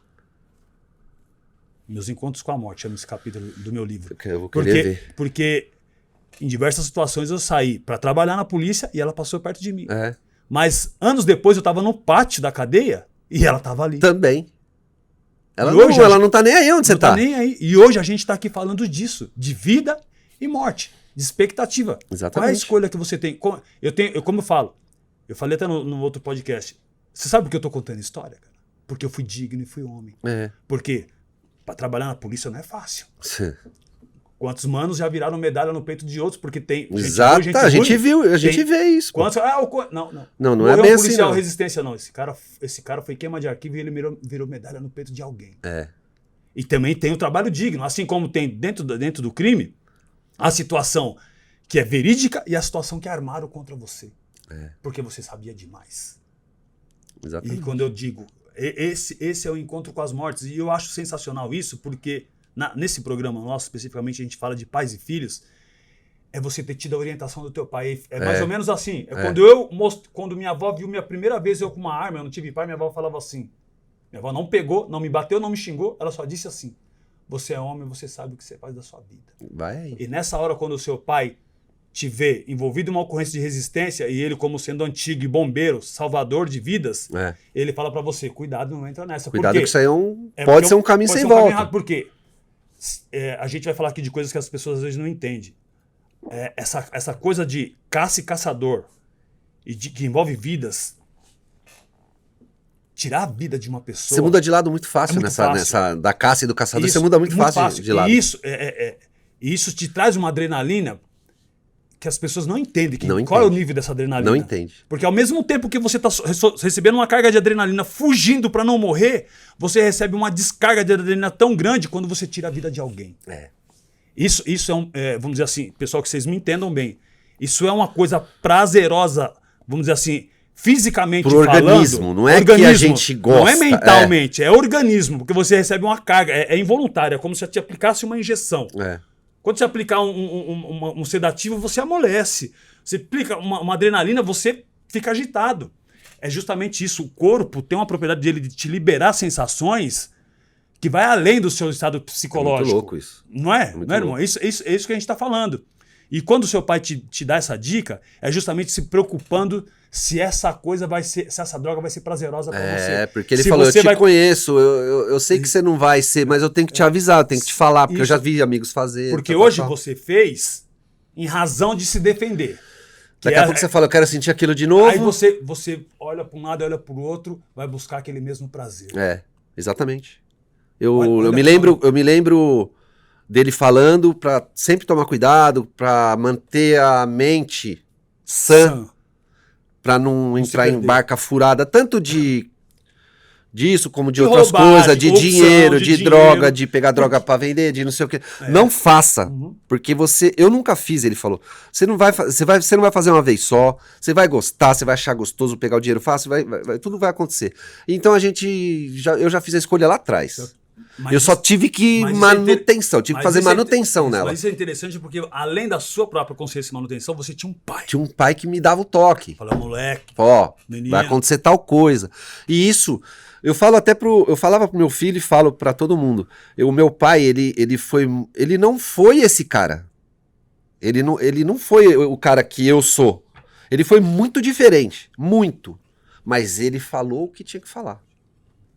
E eu falava isso pro Léo e falo pra Pietro e falo pra todo mundo. Eu não sou esse cara que eu desenhei pra você ser. Eu era muito descabeçado, eu era um explosivo, eu era um cara que não pensava muito pra fazer as coisas, a milhão, sempre querendo fazer o bem, mas a milhão de tudo. Acelerado. Muito. E aí eu ensinava o quê? Cara, você tem que ter seu nome limpo. Você tem que ser um cara que tem moral nos lugares que você chega, olhar as pessoas, olhar no olho, dar a mão pro cara, olhar no olho do cara, aperta a mão do cara, olha o cara. Não vai cumprimentar a pessoa de cabeça baixa. Depois, né? Isso antes da polícia pra ele. E ele sempre foi indo nesse caminho e aí ele ficou melhor que eu, pô. Preocupado com a formação Não, ele ficou melhor que eu, ele ficou muito melhor que eu, muito mais cedo. E é isso que ajuda e faz com que as gerações melhorem. É 1, 2 atitudes do pai e da mãe que vai servir pra vida inteira pro cara. Então o pai novo aí que tem medo de brigar com o filho, de falar alguma coisa, alguma verdade pro filho, ele tem que se ligar que ele tá moldando o caráter de um cara. Eu tive uma ocorrência uma das últimas ocorrências no PS, uma mãe quebrando tudo num PS porque ela achava que a mulher tinha colocado a agulha na filha dela, que a agulha já estava usada. E a mulher tinha acabado de abrir, a enfermeira falou, meu, essa mulher tá doida. Sabe quantos anos tinha a filhinha dela? 32. 32. Pra tirar um sangue, tava com a mãe lá, uma coisa assim que eu olhei e falei, sabe? E que virou ocorrência policial. Virou ocorrência policial. Então, onde eu quero chegar é que o pai e a mãe, falando um pouquinho ali, moldando o caráter do cara, vai conseguir ter um ser humano decente muito melhor que a gente. Falo pra ela, eles são a nossa melhor versão. A gente conseguiu implantar neles um monte de coisa boa que a gente tinha aqui, mas um monte de coisa de história que a gente nunca fez, mas que a gente sabe que é certo. E eles tomaram como prática. Então são dois seres humanos que as pessoas olham e admiram. Falam, pô, é bom estar do lado dela. Bom conversar com ela, ela consegue passar só coisa boa, é respeitosa, é leve, sabe? E aí eu falei pra nós, criamos um monstro, mano. Porque nós colocamos tudo de bom neles, eles estão melhor que nós. Melhor que nós. Olha que coisa louca. E é esse que é o legado, né? É. O filho deixar pro pai. Fala, É olha, isso. Eu sempre falo, eu tenho uma fala assim, falo pra minha filha assim, você é exatamente aquilo que as pessoas falam na rua. É. Porque dentro de casa, irmão, vou te explicar uma coisa assim, a gente procede por conveniência. Sim. Você quer uma jantinha melhorzinha assim ou diferente, aquilo, de repente uma comida um pouco mais elaborada, e você tá vendo que a patroa tá um pouco mais cansada, você vai falar como? Mozão, eu queria comer, sabe? Aquele rango lá e tal. Então você fala por conveniência. Vai fazer uma venda ali, né? E é isso, aí ela vai e procede. Da mesma forma que ela fala, mozão, eu não tava muito afim, vamos comer fora. Tudo é uma conveniência legal, uma forma sadia, de mostrar sadia. O filho também, quando ele vem, ou a filha vem, pai... Né? Só o jeito de falar você já sabe. Fala, quanto? É. Aonde você vai? O que você quer comprar? O que você quer ajuda? Você já sabe tudo, né? A Porra. forma como fala. Então, esse é o procedimento por conveniência. Então, na rua não tem conveniência. Na rua é seco. É. A pessoa caiu, você levantou a pessoa te tratou com mal, você devolveu com mal, você foi mal educado com a pessoa. Você entrou no bolo, pô. Aí, os vizinhos vão falar, esse menino não presta. Maloqueiro. Tava xingando a senhora ali. Fala assim, ele não é nada de santo do jeito que a ele é. rua não vai dar boi. É o que eu falo. A rua não vai, eu falava isso pra eles. E é legal quando volta a pessoa você tem um retorno. Fala assim, pô, aquele menino fala assim, é meu filho. É. Aí você fala que você se sente de orgulho. Pô, deu certo o que eu tava fazendo. É isso. É isso então, que eu sentia. Menino, seu cara fala assim, você vai ficar quieto, às vezes até você fala que deixa eu ver. Filho, mas será que é ele? Uma coisa que eu sempre falava pra eles. Não, se você tiver errado, se fizer uma cagada, não tem problema. Eu vou ficar puto com você depois, mas a gente vai consertar. Só que pra te defender eu preciso saber a verdade. Exatamente. Se você não contar a verdade pra mim, e eu pagar um sapo pra alguém por causa disso, eu vou te abandonar. Por causa de mentira. Eu não vou te defender mais. Então não importa. Por mais errado que você esteja, chega no meu ouvido e fala, fiz isso, deu isso. Tá bom, eu vou achar um jeito de tentar consertar, de tentar arrumar. Isso, mas em casa a gente conversa. Mas o pau vai quebrar. Só que aí, se eu pagar sapo e a pessoa fala, não, eu tenho vídeo dele xingando a mulher. Se você me envergonhar, aí não. A conversa é outra. Nunca aconteceu. Nunca aconteceu. Essa que é a relação que hoje, Pires, a gente vê muito pouco construída, né? Parece baseada na verdade. Na verdade, olho no olho ali, porque acabou. Muitos dos jovens hoje estão se perdendo justamente por isso, porque ele não está satisfeito em enganar o próximo, mas ele engana os seus iguais, sua família, alguém. Fala a verdade, fala, eu errei. E sabe o que eu falo? Eu vou mais além ainda de construir um relacionamento de verdade, seja com filho ou com qualquer um, mas com filho é diferente. Por quê? Porque por mais que você seja um traficante, cara, polícia matador, seja um lixo na sociedade, um cara que ninguém quer perto, com seu filho você não vai passar isso pra ele. Não vai. Você não quer o mal pra ele. Você não vai, pô. O cara, Fernandinho Beiramar, eu não sei o que tá preso, os pica lá. Você acha que o cara trata o filho dele como? Educação, vai pra escola, não sei o quê. Ele não vai passar, não. Você tem que ser ruim mesmo, você tem que... Tem um vídeo de um cara de São Paulo... Não existe isso. Né, mostrando muito bem ele falando assim, você quer ficar no mesmo lugar que seu pai? Eu acho que eu vi um vídeo desse. Que educação é essa que você tá tendo? Sua mãe e tal, você quer ficar igual seu pai? Então, pô. É isso, ninguém quer. Você não vai querer isso pro seu filho. Eu fiquei muito tempo lá e vi várias vezes isso. Quando eu montei a logística na quebrada, vamos dizer assim, né? Eu chegava nos manos e falava assim, eu montei essa empresa aqui, é nossa, vamos trabalhar e tal. O cara falou assim, eu só sei fazer isso aqui, e minha vida é isso aqui, esse espaço é meu, mas eu não quero o meu irmão nessa vida. Tem como arrumar um emprego com o meu irmão? Ele não quer ninguém, né? Ele não Dos quer. dele. Não quer, porque ele se expôs. Eu falei, eu sou... Para poder salvar a minha raça, aí, eu estou me expondo. Você tá falando e eu tô fazendo eu tô relacionando com coisas que eu falei pro meu filho. Tipo... Eu não quero que você seja um cara que nunca tenha dinheiro. Por mais que você ganhe pouco, você tem que ser um cara controlado. Você tem que manter as coisas ali para você ter crédito no banco ou para você ter crédito com as pessoas, tal. Eu já fiz isso. Essa parte eu já fiz, eu já tomei na cabeça. Então eu aprendi na raça, porque por mais que o pai e a mãe estivessem próximos e não fossem ausentes, mesmo estando longe, muita coisa a gente aprendeu na rua, na vida. E eu falava, você não precisa passar o ruim que eu passei pra você entender. Você acredita em mim que você já vai dar um pulo. Você já vai pular a fase. Queima uma fase, queima uma etapa do sofrimento, já passei. Esse sofrimento eu não vou ter. Porque meu pai já me mostrou. Porque meu pai me mostrou e eu acredito nele. E a gente mostrava com atitude também. Uhum. Entendeu? Mostrava com atitude. Falou, ó, vou te falar um negócio do seu amigo tal, daqui a pouco vai dar problema com esse moleque por causa disso e disso e disso, tá? Porque lá não tem controle. E lá eu tô vendo que Tá largado. vai dar ruim.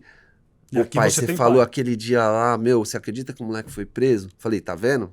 Eu já tava antevendo isso. E não é só dos outros, não. Uhum. Uma vez eu falei pra ele assim, ele tinha 14 anos, eu falei, ó, a gente tava num churrasco e tinha um sobrinho meu que já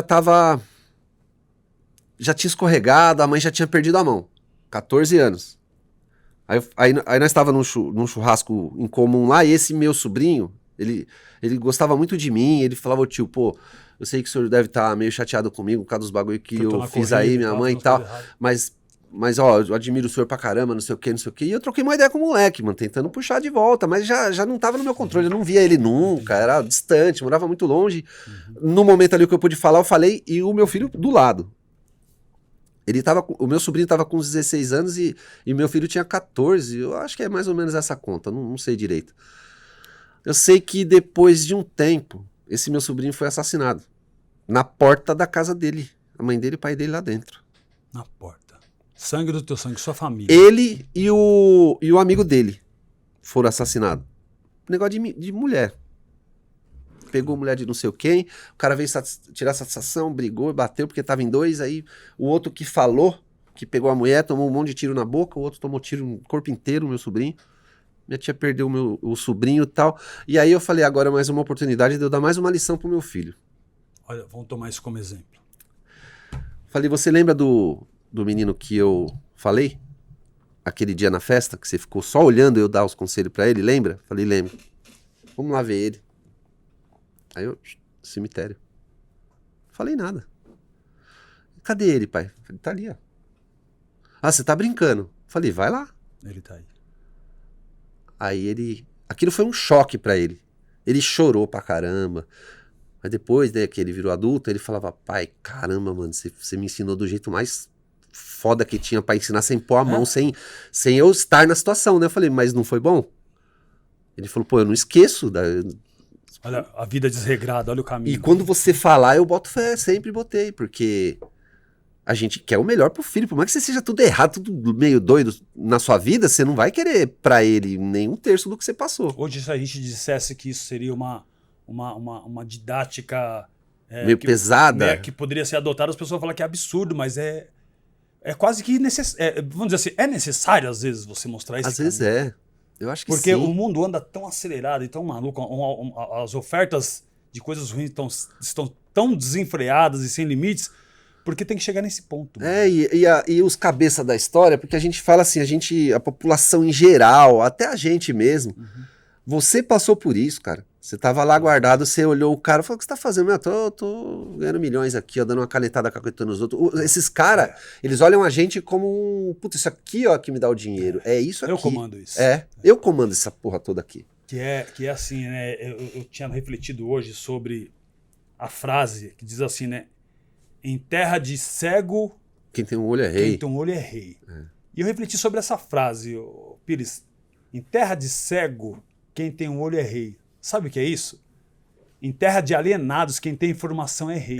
O cara enxerga... E poucas pessoas têm a coragem de fazer o que a gente está fazendo, que é disseminar conhecimento. Conhecimento. Eu não quero que o conhecimento fique concentrado em mim. E eu não quero multiplicar. também que ninguém me fale, fique me endeusando nada. Eu quero mostrar a minha realidade. Exatamente, você está transformando uma história dor dolorosa demais, que é perder um filho. Que eu sob a não achei que eu circunstância conseguisse fazer isso. Para trazer a informação de assim, como é que está seu filho? Onde está seu filho? Como que você tá com Deus, meu? Como Você você tá cuidando dos... Cuidando não é da comida, não é dar presente, não é... Você tá cuidando do homem que daqui 15 anos, 20 anos vai estar por aí? Você tá cuidando desse cara? Ou você tá cuidando só do menino que precisa de chiclete e boa, vai pra lá Uma e roupa já era. pra Um vestir. brinquedo e já era. Aí cada um faz a sua. Quanto mais pessoas souberem... Eu já ouvi muito isso e eu acho que eu tô no caminho certo. Primeiro que eu não achei que eu conseguisse usar isso como uma coisa positiva pra qualquer um. Eu falei, não. Sem chão, cara. Falei, não vai dar, eu vou Tem- daqui a pouco eu vou morrer de dor no coração, cara. Não tenho condições nem de verbalizar. Né? Aí eu falei, não, aí Deus vai mostrando, sei lá, né? a gente vai conversando, eu e ela conversa muito, né, meu? A A espiritualidade é muito forte, uma né? parceira, uma esposa do lado, né? Parceira total, né, mano? Total, assim, que eu me emociono até de falar. Porque, pô, a gente tá usando a nossa história, tá ajudando os outros. Eu tô recebendo toda hora mensagem aqui. Cara, não tinha pensado nisso com meu filho, velho. Irmão, e a mensagem que você traz, ela é universal, porque assim, nesses dois mundos que a gente conversa, nesses dois polos, Vai atingir todo entre mundo. polícia, atinge, porque assim, cara, a perda é igual. O cara pode ser o bicho lá fora, mas lá ele quer o filho dele bem, ele quer cuidar ali. O outro também. A resposta é, você, em 2023, quando aconteceu o episódio com o seu filho, você volta quando você tinha 19 anos. Exatamente. Naquele distrito, quando você encontra aquela senhora que você pede para ela perdão por ter sido o agente que promoveu a partida do filho Exato. dela, em razão da escolha dele. É. E aí o seu filho também partiu em razão da escolha dele por profissão, que estava na iminência de acontecer. Ninguém tirou a vida do seu filho, Não, foi um acidente. não. Um acidente E de trabalho. Pensando em tudo isso, eu E era- consigo ver coisa boa E ainda era, no e era o negócio. seu maior medo perder o seu filho Um dos dois. É. num conflito, num combate. E aí depois conversando com ela bastante, né? Porque conversando você vai matando os monstros que você tem, né? Você vai Isso. tirando, você vai limpando, limpando o porque- caminho e vai. Foi do melhor jeito, cara. É dolorido pra mim? Ele É morreu, muito, ele pô. morreu fazendo o que amava. Ele morreu fazendo o que amava, do meu lado, entendeu? No meu braço. Você pôde estar do lado pra Eu tentar pude ver, ninguém de longe tirou a vida do meu filho e eu tive que sair fazendo justiça por aí, sabe? Ai, Não foi assim. Pensando por esse lado, eu acho que já que tinha que acontecer, foi o melhor jeito, entendeu? E outra coisa que eu vou te falar que eu nunca falei pra ninguém isso aí e saiu da minha boca esses dias e eu tô refletindo muito nisso. A gente gosta tanto do filho, velho. Você sabe disso. A gente ama mais eles do que a gente mesmo. Sim. E se eu tivesse que passar tudo de novo, eu passaria. Porque eu não ia suportar ver ele sofrendo como eu sofri, entendeu?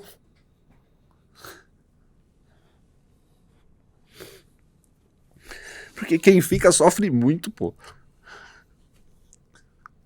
Se tivesse... Porque antes eu sempre fui defensor da minha família, de todo mundo, né? Se tiver que morrer, que seja eu, né? Eu sempre pensei assim, isso aí mudou meu conceito, pô. Será que ele Porque suportaria? eles vão sofrer muito. Ele sofre, eu acho que do lado de lá, mas é outra pegada. É outra pegada. Quem fica aqui, cara, eu não quero ser o primeiro a morrer, não. Eu quero que morra todo mundo que gosta de mim primeiro, pô. Pra segurar o refrão. Você entendeu? Segurar a dor, Como que pode eu pensar um negócio desse, velho? Mas é o que vem na minha cabeça. que é o que te conforta. Eu sou mais forte, eu seguro. Faria Eu tudo cuido. de novo, pô. Eu vou cuidar de quem ficou. Faria tudo de novo. Passaria tudo de novo. Aproveitei muito. Porque você tinha isso com o seu filho, né? É. E quem ficar, cuida. Tinha combinado, pô. Como pode isso? Eu não sei. Quem ficar, cuida. Eu não sei, cara. E foi poucas semanas antes. Será que Uma ela... ideia mesmo, de malandro, Será assim, que ideia você- de 1000 graus, a madrugada inteira trocando ideia, bebendo uísque, trocando ideia. E saiu esse bagulho, eu falei no outro dia, eu falei, mano, você viu que nós falamos um monte? Ele falou, vi, pai, mas é isso mesmo. Mas Eu falei, por que isso? Mas Não por que sei, esse assunto é. surgiu? A gente pode beber e falar de tanta coisa. Tanta coisa e dava uns mergulhos nos assuntos muito loucos, ao mesmo tempo veio esse. E aí depois que aconteceu o negócio com ele, eu lembrei, falei Ainda mais você que tem essa relação de ter visto sua mulher com 15 anos e falar, essa mulher da minha É. vida, eu vou ter um filho loiro dos olhos azuis assim com ela. Aí eu, Aí eu falo assim, eu vou criar meu filho assim e tudo acontece e de repente, semanas antes, tem essa ideia, vocês vem. falam dessa coisa, quem ficar, cuida. Exatamente. E aí, porra, eu falei, caramba, mano, eu sabia, pode ser lembrança de outra vida, não sei, ou eu, não sei, Será, mas cara, eu tem extensão tinha de aí, outra vida. eu tinha isso até um certo ponto, eu sabia mais ou menos a minha história como ia ser, eu já tinha, mas até ele nascer, e daí pra frente eu já nunca pensei que eu poderia perder alguém, a não ser quando estava chegando próximo de acontecer. Eu estava muito incomodado, muito, Você estava inquieto esses tempos? com a felicidade que estava rondando minha a minha cabeça ali. Eu tenho medo às vezes disso também. Eu sabia, olhando Luiz? assim, eu falo, não é possível, cara. Sabe aquele filme do Bop que o baiano fala, esse morro tá muito quieto, mano, tem alguma coisa errada. Tá tudo muito certo aqui. E eu falava, quer saber? Eu tenho que pensar assim mesmo, eu vou deixar rolar. Porque o que meu pai falava e o que Deus pôs na minha cabeça? Aproveita o momento. Então não fica nessa viagem. Mas eu tinha um incômodo, algum tempo antes, assim, eu falava, nossa, mas tá tudo muito... Muita Tá maravilha, muito né? perfeito isso aqui, mano. Eu tenho esses déjà vus assim, cara, que às vezes eu chego na minha casa, né, por tudo que eu passei, as miséria na infância, mudar, e às vezes eu olho assim, somente quando eu tô sozinho em casa, minha esposa vai arrumar o cabelo, coisa assim, vai cuidar das crianças, sai, e eu fico em casa sozinho. Eu dou uma Aquelas paradas que a gente dá e fica olhando pro você nada fica, e a cabeça a milhão, né? Aquele momento que você tá só assim, aí eu olho naquele horizonte e falo, Será que Deus... tá tudo certo mesmo? E falando, graças a Deus eu não tô devendo pra ninguém. Eu vivi tanto foragido, com cheio Tô de de problema. boa, Eu não tudo devo certo. nada pra ninguém, eu não tenho preocupação com a polícia vir na minha casa, não tenho confusão com ninguém. Eu tenho um bom emprego, eu tô com as minhas contas em dias, eu tenho coisas boas pra acontecer. Eu falo, será que isso é real? É, mano. E eu fico com medo, assim, aí eu entendo. Eu entendo, agora uma coisa assim que é interessante. Eu entendo assim, eu li na Bíblia alguma coisa assim, não lembro onde eu li, mas acho que foi na Bíblia assim, como a morte ela é dolorosa para quem tem uma vida tranquila. É. E como a morte ela pode ser tão prazerosa para quem tem uma vida cansativa, judiada. Exatamente. Aí você começa a falar, Deus, eu não queria que acontecesse nada de mal comigo agora que eu tô vivendo o melhor momento. Eu nunca vivi tão bem na minha vida. E sabe o que mudou eu ter esse pensamento? Nada. Porque aconteceu o que tinha que acontecer. Isso deve ser olhado como um conforto para quem tá nesse... Que nem você falou, você fica pensando às vezes, cara, não vai mudar nada. Só o que vai mudar é que você vai passar um tempo pior do que você passaria se você parar de pensar nisso. Porque o que vai acontecer, vai acontecer. Tá escrito. Então deixa o barco ir, vamos na moralzinha. Vamos aproveitando o momento aqui, ó. Choveu, abre a boca, deixa cair água na sua boca. Não choveu, tá sol, se cobre, vai indo. Vamos tocando. A gente não tem controle de nada. Nada. Tudo que aconteceu com você, história fodida. Você acha que você tava no controle de alguma coisa, mano? Você não tava. Você tomou na cabeça dos dois lados. Você conheceu os dois lados. O pior bandido que tem, o pior ladrão que tem, o pior correria que tem, era você, caralho. Você era polícia e era do corre. Não é isso que a gente fala na polícia? O pior que tem é o ex-polícia. Porque o cara sabe como é que funciona o sistema. E pra que você passou por isso? Eu me dei muito mal na prisão em razão disso. O diretor falava assim, você é o preso mais perigoso que eu tenho aqui. Porque você conhece ninguém quer perto, ninguém quer perto. Eu me lasquei muitas vezes por causa disso. Eu não quero você aqui. E aí o que acontece? Você não estava no controle de nada. Agora você está começando a enxergar por que tudo aquilo lá. Por que tudo aquilo? Porque, caralho, o favelado fudido tá indo pra França semana que vem falar com os outros. Falar de história. Falar de vida, de mudança. E isso aqui não é nada, cara. Eu não tô falando que é pra viver de vento, igual os maconheiros vivem lá. Não é isso. Mas, cara, vai com calma. Quando você se acalma e deixa o barco ir, você vai só olhando o movimento. Fala menos e, igual meu pai falava, você tem 2, 2 e 2 e 1. Então vê mais, sente mais, ouve mais e fala menos. Fica mais fácil as coisas, pô. Fica mais fácil. Tenta dominar sua vela, né? Eu falo muito sobre isso, porque o vento tá batendo. E vai soprar, mano. Não vai dar boi. Você tem que ter a vela sob seu controle, porque até o vento contra você consegue ir a favor. Então. Se você souber exatamente, velejar. É mais ou menos isso. A minha visão agora da vida mudou em muitos aspectos, assim, coisas que... Por exemplo, essa que eu te falei de defender, de se tiver que morrer, morra eu, isso mudou. Porque eu tenho assim, em cima da fala que você está falando, irmão, assim, a gente sabe que a gente tem um destino, a gente sabe que tem histórias escritas para nós, mas quando você tem um senso crítico, você pega e fala assim, peraí, caralho, o que eu tô fazendo da minha vida? Você toma a rédea. Toma. E aí o destino toma um outro caminho. Porque... Ele falou pra esse cara, eu não posso mais ficar só... Não vou ficar... jogando ele pra cá. Eu tô soprando, mas ele pegou a vela. Ele sabe pra onde ele quer ir. E assim, eu tenho outra fala que eu uso assim, tem certos momentos na vida que você tá catando papel na ventania. Você não vai conseguir juntar nada. E às vezes a gente fica muito tempo assim, né? Espera, tenha calmaria. Quando passar a ventania, esses papéis vão estar no chão, você vai saber escolher o papel. Exatamente. Você vai saber... Sintetiza bem o que a gente pegar tá o roteiro falando. e falar assim, não, esse roteiro eu não quero, esse roteiro eu não quero, esse roteiro eu quero. Agora na ventania, o que você pegar, você segura. Você vai achar que é aquilo que você por quê? precisa. Porque você está desesperado. Exatamente. Então, num dado momento, foi assim, a minha vida estava indo assim, de vento em popa, e eu... toma prejuízo, recupera, mas numa vida louca, altos e baixos. Não tinha prosperidade. E sem um minuto de sossego. Era sempre de verdade, né? Porque assim, era sempre imediatismo. Imediatismo. O policial quer um resultado imediato, ele quer ser considerado foda sem ser, ele vai ali, tira a vida de 3 pessoas, ou ele vai ali num esquema de corrupção, põe dinheiro no bolso, porque ele ganha 5 mil por mês, mas ele foi ali e catou 50. 50 por semana ele tá ganhando. Imediatismo. Solucionou o problema dele? Solucionou. Ali na hora ali. Mas a cabeça dele não descansa. Ele já começa a olhar bicho, os parceiros já começam a olhar para ele e falam, peraí, eu ganho mesmo que ele já tá diferente. Você começa a ser suspeito e você já não tem sossego. Já não tem mais sossego, não tem paz. É a mesma coisa, o cara tá na correria, isso, aquilo, outro. Tá com carro, tá com moto, tá com jet, tá com barco, tem casa no céu. Mas não tem paz. Mas não para. O carro não é dele, a casa é alugada, tudo é dele, mas não é dele ao mesmo tempo. É um pesadelo que vive. Quer dizer, o imediatismo do agente público ali querendo se safar de alguma coisa, que vai desde o policial ao político, ao médico corrupto, né? Ao funcionário público corrupto. Não quero saber o que vai dar, eu quero agora. Ao cara na sociedade que opta por roubar banco ou não, por fazer fraude via internet, por falsificar, roubar carro, pequenos, maiores, grandes delitos. É o ser humano colocado dentro de um cenário. Catou papel na ventania. Eu assumi essa responsabilidade. Exatamente. Cara, enquanto tiver ventania, senta no chão e espera o vento passar. Pra você escolher o caminho que você vai tomar. Quando você enxerga isso, é uma virada muito louca. É uma virada. Né? E aí eu digo pra você que assim, eu enquanto mentor, eu falo pras pessoas assim, não, eu não posso dizer pra você, vai nesse caminho.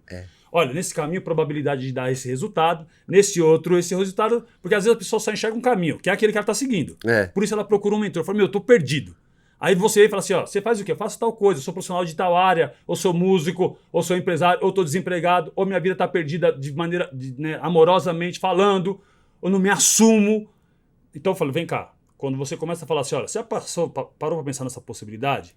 E nesta outra, e nesta outra. Só que você não diz assim, vai nesse caminho. Você sai dali rico de informação e fala... Você já parou o vento pro cara. Já parou o vento. Você parou o vento pro cara. Olha, calmaria. Olha agora. Agora, você pega e segue. E o cara às vezes não consegue enxergar, porque ele tá a milhão ali, ele não vê o caminho. Isso pode contribuir, porque eu digo assim, a vida é um cenário.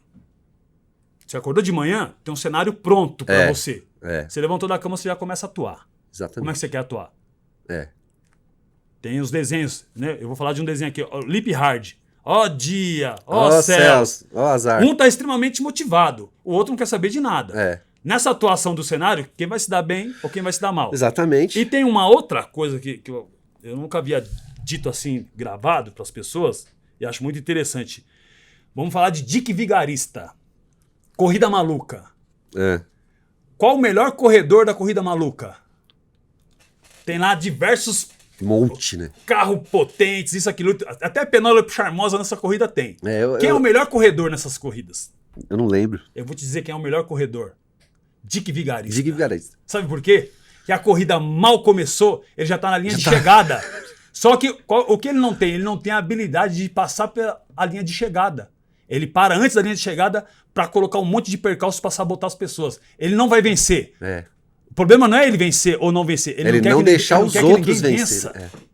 Quem é o seu amigo? Dick Vigarista? Porque você vai falar assim, caramba, mano, o cara já tem uma Ferrari. O cara já tem isso, aquilo, outro. Mas ele cruzou a linha de chegada? Não. Por quê? Porque ele não pode cruzar a linha de chegada, porque cruzando a linha de chegada ele tem que prestar conta. E a subjetividade dessa linha de chegada você vê qual que é. Você pode ser tanta coisa. Porque na linha de chegada vão falar assim, como é que você venceu a prova? Vai ter o julgo, vai ter o veredito. E aí? Você queimou etapas. Mas ele tem uma habilidade tremenda de chegar na linha de chegada, mas sabotar para as outras pessoas não atravessarem. Exatamente. Ele é o melhor corredor, mas ele não sabe colocar a habilidade que ele tem de melhor corredor no lugar certo. Ele usa ela errado. Uma coisa que a gente fala muito, voltando um pouquinho naquela parte da construção, da vitória, enfim, de como você vai atuar no seu dia, Aí eu sempre falo com a minha mulher assim, falo, ó, a gente não tem como fugir. Eu sempre tive a fama entre os meus ali, meu filho, minha mulher, minha nora, minha outra nora, e a gente ali de que resolve tudo. Dá um jeito pra tudo, a gente resolve tudo, se não der, a gente procura alguém que faça, a gente vai dar um jeito, não esquenta a cabeça, se não der pra fazer desse jeito, vai fazer um pouco menos, mas vai fazer. E pra morte não, pra morte não tem jeito. Não tem jeito. Aí eu falo com ela, a gente tá passando por essa experiência sobrenatural, porque é uma experiência sobrenatural. Eu escuto ele, ela também. A gente faz coisas que ele fala, isso, mãe, é isso mesmo, faz isso. Mãe, vai na academia, não para. Ele motiva, ele levanta vocês. Aí eu falei pra ela, ou a gente... dele continua vivo, que sim, ele era isso. A ligação com a gente não vai se romper. Aí nego fala, mas assusta quando eu falo, eu não vejo a hora de morrer pra encontrar ele, mas eu não vou adiantar não, pode ficar tranquilo, não é esse meu ponto. Não é esse o ponto. Mas eu já tô com uma intimidade com a morte que eu não tô ligando, não. Além de tudo que eu já passei, de ter tomado tiro, de ter tomado facada, de ter a vida na polícia, isso aí você vai, que nem você falou, ela tá ali, velho. Ela tá ali. E a cada vez agora eu não tenho vergonha nenhuma de ver ela de perto, de falar com ela, de ver ela na vida de outros. E aí a gente chega e fala, como que a gente vai passar essa porra desse problema? Como? Vamos se jogar na cama e vamos tomar uma par de remédio e foda-se, a gente não faz mais nada? Ou a gente vai partir pra treta mesmo e vamos trabalhar, vamos buscar, vamos honrar o nome dele. Mantê-lo vivo. Manter ele vivo sempre. Aí que aí a gente sempre pensou que ia ser assim, é muito difícil. Ela é muito tem muita espiritualidade muito forte. Me passou isso durante a nossa vida. E ela mesma fala, a gente sabe, tudo muito bonitinho no livro. Mas você põe em prática a espiritualidade com o seu filho que foi embora, aí eu quero ver. É muito e a fácil, gente está conseguindo pôr. É muito fácil falar né? Mas só falar é legal. Mas quando acontece com você, cara, você não tem noção do peso que tem isso. Você vai lá num velório, dá um abraço, força. Mas quando você volta com esse pedido de força, como você lida com isso? Você pôr na prática o que você sempre escutou no centro espírita, ou na igreja, ou em qualquer lugar, você vai pôr na prática agora. Agora foi com você, na carne. E aí? É difícil, velho. É difícil. Não é fácil. Então a gente já escolheu passar lutando e honrando o nome dele e contando a nossa história. E aí apareceu o podcast, que é o Snyder que me chavecou, falou, mano, faz, você vai ver. Quando eu criei o meu, eu tava numa depressão do caramba, isso me ajudou muito. O seu podcast chama-se Café com Pires. Café com Pires. E você vai lá tomar um café logo. Vou, com certeza, absoluta. Né? Quer trocar uma ideia, tomar um café com Pires. Né? Aí, que nem eu peguei e fiz criamos, né, o logo do Café com Pires, mas eu coloquei lá coisa que quase ninguém sabe, eu acho que ninguém sabe, eu não falei. Vamos falar de logo, vai ser legal a gente falar isso. Café com Pires. Eu coloquei uma estrelinha azul ali. Café com Pires, que a estrelinha é o Léo. É o seu filho, brilhando lá no céu. Que aqui me arremete a tudo que a gente conversou, do bate-papo. Do bate-papo. Isso, o cara que me deu essa luz, inclusive do nome, foi o Snyder. Eu tava às 7 horas da manhã na casa dele, que a gente tava indo viajar pro Rio, na casa do Gabriel Monteiro. Certo. Eu ia com eles. E eu já tinha falado que eu ia montar, ia ser Pires Cast, ou pá. Aí ele falou, vamos descer tomar um café antes de sair? Eu tava esperando o Cássio chegar. Aí ele pegou o café, falou, mano, por que você não faz um café com Pires? Café com Pires. E ele tava tomando um café com Pires, tava só eu e ele lá fora. E tem, né? Porque você tá ali, a xicrinha em cima do Pires, café, é o café com Pires. Ó o jogo de... Aí eu falei, puta, né, você acertou. E a estrelinha que brilha lá no céu. Do Léo. Eu vou te falar de logo, e tem tudo a ver, é importante. Eu não havia dito e a gente entrou nesse assunto. E quem criou esse logo foi minha filha. Olha... Que ela é de edição, de áudio e vídeo, ela trabalha com isso. Muito boa. Você vê como que é filho. A sua filha criou. Sabe quem criou o nosso? Minha filha. Aí, ó. E é muito louco, agora eu achei muito louco isso aqui. Vou te explicar isso aqui. Você consegue enxergar aqui? Eu acho que tem uma linha, uma linha aqui, né? Tem tem uma história aqui que tá essa logo ali, acontecendo. Eu olha, já me liguei. Pais e filhos, a ideia aqui Olha é o papel que muito louco. Quando eu te falei, já vem quando eu te falei de não estar presente fisicamente, mas nunca ausente, Você conseguiu eu consegui, fazer porque, isso? irmão, eu fiquei 15 anos preso. 15 anos eu tinha que educar minha filha, eu só tinha ela. Eu não podia estar ausente. Como que educar de longe, né? Carta. Então isso aqui arremete rascunho. Qualquer lugar que eu tinha um pedaço de papel... Você fala, vou escrever um bagulho. Eu escrevia alguma coisa. Pra já deixar filha, no jeito. Nem que fosse assim, filho, eu te amo. Tô com saudade. Deus te abençoe. E tinha um envelope, um selo, eu já dobrava, colocava e mandava pelo correio. Chegava para ela e falava, pai, só escrevi eu te amo, eu só tinha vontade de te dizer isso. Que da hora, velho. E rascunhar, eu sempre quando vou conversar com a minha filha, fazer reunião hoje, e até mesmo educar, fazer lição de casa, eu sempre tive um rascunho do lado para escrever dando exemplo. Eu tenho essa mania de ter um papel do lado. Isso fixa, né? A minha ideia fica sempre assim, eu não sou do telefone. Eu tenho um bloco de nota. Assim. Eu sou papel. Eu anoto e falo, não, mas eu faço aqui. Quando eu vejo as pessoas, eu falo, cara, eu não consigo me adaptar ainda. Mas eu faço no papel. A perita contábil ali, ó. No papel. Ela tá falando, telefone, ela tá aqui, ó. É papel, isso. Do papel põe no bolso. Tem agenda, pô, ela tem agenda. Às vezes eu chego em casa assim, eu tiro um monte de papel assim, e depois eu faço... Fala, deixa eu pôr na linha aqui. Deixa eu pôr na linha, isso. Então, igual a sua filha, ela fez essa logo, se inspirou nisso, a minha filha se inspirou nisso, que é a nossa história. Pô. Aqui é a nossa história. Quando chegava um telefone na cadeia, a primeira coisa eu ligar pra minha esposa, eu te amo, tudo bem? E a Brenda. Aí falava, tá aqui, não, deixa eu falar com ela. Oi, filha, tudo bem? Tudo bem, te amo. Tá. Como é que tá na escola? Ouvir a voz, né? Ouvir a voz, como é que tá na escola? Não, tá bem. Pai, inclusive, eu tenho um negócio, eu tenho uma dúvida e tal. Falar, então espera um minutinho, que o pai vai passar a vez aqui no telefone, daqui a pouco eu volto, eu te ligo, a gente faz. Ou então, quando o telefone era meu e tal, né? Às vezes o telefone coletivo de todo mundo. Eu já ficava no meu conforto, ela falava, então tá, filha, como é que tá? É isso. E depois de um tempo que começou a vir com vídeo, com foto, aí manda uma foto aqui que eu já vi. E, cara, eu começava a lembrar, e quando eu não lembrava, eu pesquisava. E fazia lição de casa com ela. Então eu eduquei minha filha há muito tempo no telefone. À distância, no telefone. Porque nunca foi ausente. Porque para me visitar, eu deixava aí assim, tipo, 4 vezes no ano, porque era muito trabalhoso, sofrido, traumático. Então a gente sentia essa ligação espiritual. Eu imagino. Eu vou fazer um relato, cara. Eu vou te contar uma coisa. E você sentia? Você falava, ela tá tomando um pelado lá por causa de mim. Cara, você vai entender uma coisa que foi maluca que aconteceu comigo. Foda, né? Maluca. Eu estava em Pinheiros 3. Eu sofro uma sabotagem por um cara que foi Mike, que estava preso lá. O cara que matou aqueles 8 caras na Ponte dos Remédios ali da torcida da Pavilhão 9. Esse cara caiu lá. Tramou contra mim na cadeia, uma mentira. E eu fui parar em Venceslau 1. E depois de Venceslau 1 eu volto, fico em Pinheiros 2 ali até sair a sindicância. Fico trancado no cofrinho, porque eu não podia entrar na cadeia de oposição, senão eu ia morrer. Até eu voltar para a cadeia normal do regime especial que eu estava. E esse cara me sabotou. Né? E eu ganho a sindicância. No dia que eu sou transferido, que é num sábado, de visita, a ligação espiritual, a gente não tinha telefone nessa cadeia. E eu estou sendo transferido de manhã, então parou a entrada das visitas e eu estou saindo para sair o bonde. Então parou a visita ali para abrir os portões e sair o bonde. Quando está saindo, minha filha está na fila com a minha esposa. Ela fala, mãe, meu pai está aqui. Ela fala, tá doida, menina? Meu pai está aqui, eu estou ouvindo ele gritar. Cara, não grito, bonde, mano. Vai gritar para quem?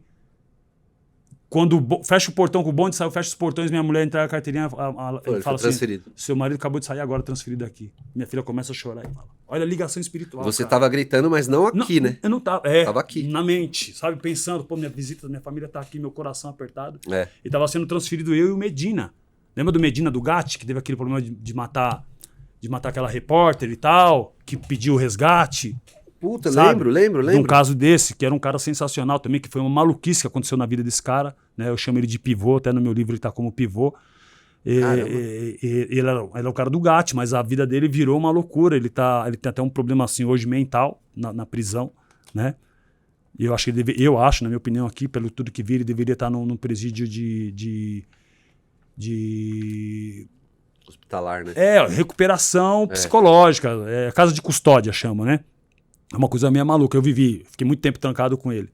Então eu percebi nele essa não sei, eu não posso dizer se é uma psicopatia, mas é uma anomalia no discernimento cerebral, alguma coisa nesse tipo. Não sou médico para dizer, mas coisa de outra... Mas você sabe. Eu igual eu falei, eu fiquei preso com um cara que estralava o dedo e achava que tinha desaparecido. A gente tinha que estar na pilha do cara e agarrar Ô, mano, não some não, senão vai faltar o contágio, vai dar problema pra gente. Ele dava risada. Então, é um universo que não era pra ele. Sim. Então, nessa que a gente estava falando da questão espiritual, várias vezes a minha filha em casa, ela queria me visitar, falava, mãe, eu vou visitar meu pai, porque meu pai não tá bem. E realmente eu não tava bem. Problema de sindicância, transferido, tinha sido transferido. Meu pai não tá legal. Quando minha mulher ligava, seu marido não tá mais aqui, foi transferido para outro lugar. A minha filha sentia. Então, a ligação muito essa forte, ligação né? espiritual é muito para pais e filhos, isso assim, para você entender. A gente tem certeza que pais e filhos estão ouvindo a gente aqui, Sim. vai entender muito sobre o que a gente está falando. Vai. Que mesmo tendo partido, essa ligação vai sempre existir. Vai existir. Eu tenho com a minha filha hoje. A gente se olha. Eu já sei o que ela tá pensando, ela sabe o que eu tô pensando. Se eu falar pra ela fazer alguma coisa pra mim, eu preciso fazer um negócio. Eu sei como ela vai fazer, como ela vai pensar. É incrível. Já transmitiu, né? É incrível. Só dela olhar, falou, já tem alguma coisa ali que eu preciso perguntar depois. Irmão, agora te digo assim, a gente está se aproximando, né? 10 minutos para encerrar. É sempre esse negócio de relógio. Complicado. É tão boa. Eu queria, assim... A gente falou de partidas, né? Vidas e tal. E a gente viveu numa linha, eu falo que eu vivi nessa linha tênue também, como você viveu profissionalmente. Você se aposentou hoje, né? Você... Ainda não. Ainda não? Ainda não. Poxa, eu pensei que você já tivesse. Eu tô afastado por conta do que aconteceu. Eu tentei voltar a trabalhar. Perfeito. Eu tentei mesmo, assim, mas eu não consigo. Não tem condição psicológica. Eu não de consigo trabalhar. entrar num alojamento. Pra mim é uma tortura. E eu tô afastado por médico e vamos ver, não sei, cara, como vai ficar. Eu tô muito próximo de me aposentar. Eu tinha pra mim que você já tinha se aposentado. Não. E olha, a interrupção da sua... Foi bem difícil. Eu cheguei a tentar voltar a trabalhar e eu passei mal um dia, cara, mas passei mal que eu nunca senti antes. Isso é perigoso. Eu me entortei todo, eu parecia que tinha dado uma pasada e arrancado tudo que tinha no meu peito fora e eu... Sei. E fui pro hospital, fiquei umas horas lá internado. Nossa, foi muito ruim. E aí o médico da PM falou, cara, você não vai te afastar. Eu vou te afastar. Então, essa minha pergunta ela é muito mais ainda pertinente disso. A gente trabalhou numa linha muito tênue, eu vi tudo isso. Sim. Eu tive pesadelos na prisão de hora tá sendo perseguido pela polícia e hora sendo policial perseguindo alguém. Como é manter a cabeça tão firme nessa profissão?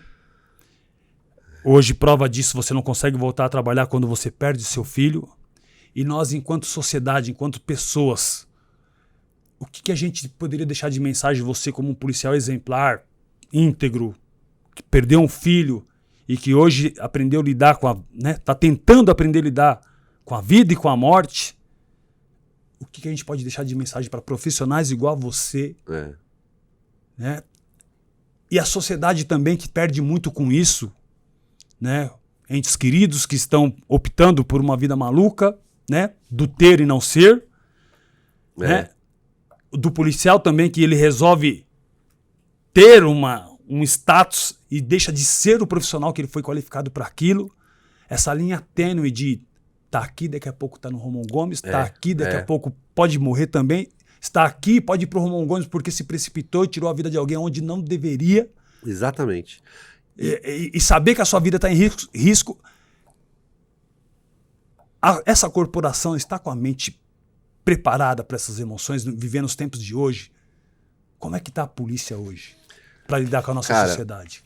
Eu ouvi uma coisa de muita gente grande, atual, que está lá, que falou para mim, falou, Pirão, eu gosto de você demais, cara, você é gente boa, você...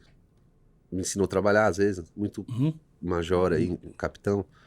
Mas a gente não tem protocolo pro que aconteceu com você, não, velho. Não tem protocolo. A gente não tem protocolo pra isso. A gente vai tentar te ajudar da melhor maneira possível, mas isso, a PM tem 200 anos, nunca aconteceu. Eu falei, caramba, velho, por quê? Por que comigo, né? E aonde você tá encontrando recursos? E agora? Como que você tá... sobrevivendo? Como que você consegue ficar em pé? Eu não sei, velho. Tem uma coisa que fala... É uma sobrevivência. Como é que você está sobrevivendo? Tem uma coisa que fala... Sua esposa, como é que vocês estão sobrevivendo a isso? Tem uma coisa que eu descobri que fala na Bíblia por caras que nem você, que já leu a Bíblia e me contou, um tenente lá do CP Choque, ele me falou assim, ele falou, Pirão, tem umas coisas que... Tem uma coisa escrita na Bíblia que é assim, ó. É uma força que não tem como explicar. Simples assim. É uma força que supera o entendimento. Porque tem momentos que eu não consigo falar sobre isso. Igual eu falei hoje. E tem momentos que eu consigo, muito, assim, muito bem. Uhum. Mas tem horas que eu não consigo falar. Tem dias que eu falo, puta, hoje eu não vou render nada, velho. Hoje eu vou... Eu não tô legal, o pensamento vem. E aí eu tô cuidando mais do que? Fazendo essas coisas, o podcast, tendo contato, explicando e contando, vai me aliviando, sabe? Também de uma busca. De um alívio, Fala, pô, se eu ajudei alguém, eu vou falar de novo. Isso estimula pra ajudar. Isso é ressignificar. Isso, estimula pra ajudar. Fala, cara, é triste pra mim falar. Mas se eu conseguir, eu vou falar, porque vai ajudar alguém. Exato. Tenho certeza que de hoje vai sair algum recado aqui pra mim. Falou, cara, eu vi lá o seu podcast com o Canuto e aquilo mudou o meu jeito de ver meu filho. Eu fico muito feliz. Isso. E aí, o que acontece? Eu quero falar de novo, porque eu vou ajudar de novo. E vira um ciclo. Isso é bom, vamos fazer mais. Exatamente. Produzir o que é bom. Porque essa mensagem... O recado é esse. Cara, não é só pai e filho, não. Procura baixar a poeira e olhar a sua vida daqui 10 anos, daqui 5 anos. Quem que você quer que esteja e como que você quer que o seu filho esteja? Como que você quer que o seu relacionamento esteja daqui a alguns anos? Para de correr atrás de tanta coisa que às vezes não precisa. Sem prioridade. Às vezes não precisa. Sem sentido. Então, quando você faz aquilo que você falou, que você deixa a poeira baixar, os papéis param de voar e você põe o pé no chão e olha e fala, pô, agora eu vou seguir um caminho aqui. Isso é tão gratificante que aí vai abrindo um monte de porta. Aí vai abrindo, e vai abrindo, e você fala, caramba, sabia que uma hora eu ia conseguir achar uma linha pra eu tocar o negócio com essa dor que eu tô, ou não, e aí vai. Cara, é impressionante. Você sair de casa, que nem hoje, né, a gente havia conversado um outro tempo, e hoje bateu da gente fazer a entrevista. E eu ligo e falo, Pires, hoje vamos tal, falo assim, que horas, tal hora, tal, beleza. Fechado. Você sair da sua casa, vivendo esse momento que você está vivendo, você está, né, com afastamento porque as condições psicológicas ainda não são favoráveis para você trabalhar. E aí você vir reviver 2023, que mexe com saudade, tem uma coisa, mas tem uma coisa muito nobre, que é pensar no próximo. Exato. Você não quer que as pessoas cheguem a passar por isso. E ou se está passando por isso, passar do melhor jeito possível. É o que nem eu escrevi aqui, ó. Como passar esse problema? Renascer. Jogado na cama cheio de remédio ou falando, não, eu vou honrar, eu vou fazer tudo que eu faria, que ele gostava que eu fizesse, que ele gostava que eu fazia quando estava aqui, presencialmente. Eu vou fazer tudo do mesmo jeito. Que foi o que vocês combinaram? Eu sou outra pessoa depois da morte do meu filho. Mas a gente combinou. Até o meu suor mudou de cheiro depois daquela dor que eu tive naquele momento. Até isso aconteceu. Te juro pela minha outra filha. O meu suor mudou de cheiro, o meu corpo mudou, minha cabeça mudou. De tão forte que foi. E está sendo, porque parece que foi ontem. A gente falou de... Faz 2 anos, vai fazer 2 anos, mas parece que foi ontem. O tempo mudou. A gente falou de adrenalina, de coisas, né? E isso tem muito a ver... Mudou fisicamente o corpo meu e dela. A minha mulher ficou com... Porra, dor no útero, cara. Nunca teve dor no útero. Ela ficou um tempão. Porque qual que é a ligação dela com o filho? É ali, mano. E por que ele tá doendo? Porque mexeu fisicamente com o negócio. Eu perdi o meu bebê, né? E é isso. Pirão, cara. Bagulho louco, né? Café com Pires. Café com Pires. Logo, logo você vai estar. Quando você voltar da França, você vem contar as novidades que você tentou tomar um cafezinho lá de 8 euros. Eu vou tomar um café lá e vou falar café com Pires aqui na França. Porra, da hora. Quero ver o vídeo. Pode fazer. Cara, eu peço que Deus te dê cada vez mais força. Obrigado, meu irmão. Obrigado. Sabedoria e discernimento pra você, pra sua esposa, pra sua filha. Eu vou tentar fazer o meu melhor. Já falei pra Deus. Segue nessa missão. Vou tentar fazer o meu melhor sempre.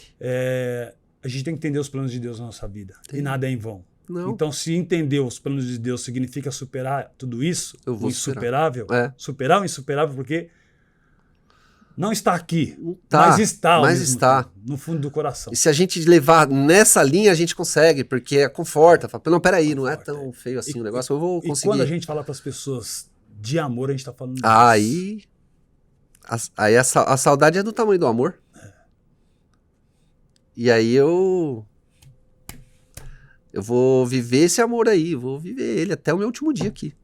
Só falando bem, contando pra todo mundo. E você vai salvar muita vida. Se Deus quiser. Você vai confortar muitos corações que Vamos estão desesperados. junto. Você também. Eu tenho fé nisso. Tamo junto, meu Esse é o irmão. nosso objetivo. Força. Irmão, obrigado. Obrigado a você, velho. Tamo junto. Pessoal,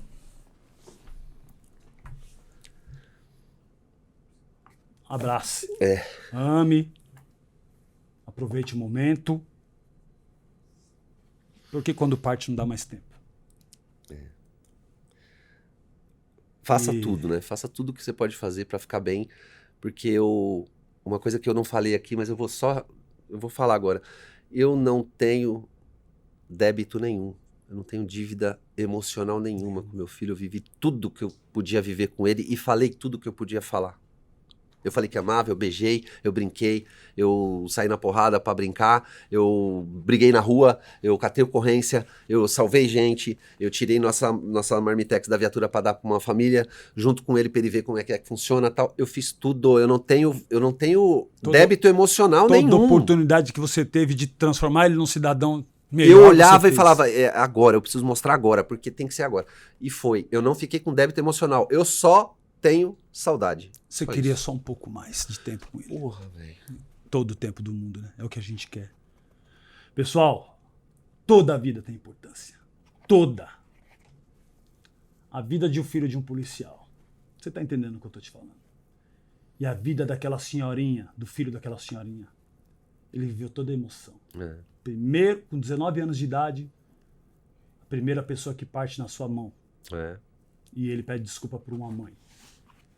2023, ele com 7 anos. 46, 46 anos, ele sente aquela mesma dor daquela mãe, porque independe da circunstância. É um filho que você perdeu. Isso aí já não tem mais nada a ver. Não tem mais nada a ver. Já virou um outro sentimento, uma Uma outra história. outra história. Que nem o meu parceiro de muitos anos, que estava com ele no momento do negócio, por um momento lá no hospital, ele veio... Pô, Pires, eu tentei avisar, eu falei, pode parar de falar. Pode parar de falar. Esse trauma você não vai levar, não. E eu estava preocupado com elas. Como que eu vou falar, meu? O moleque tá na polícia por causa de mim.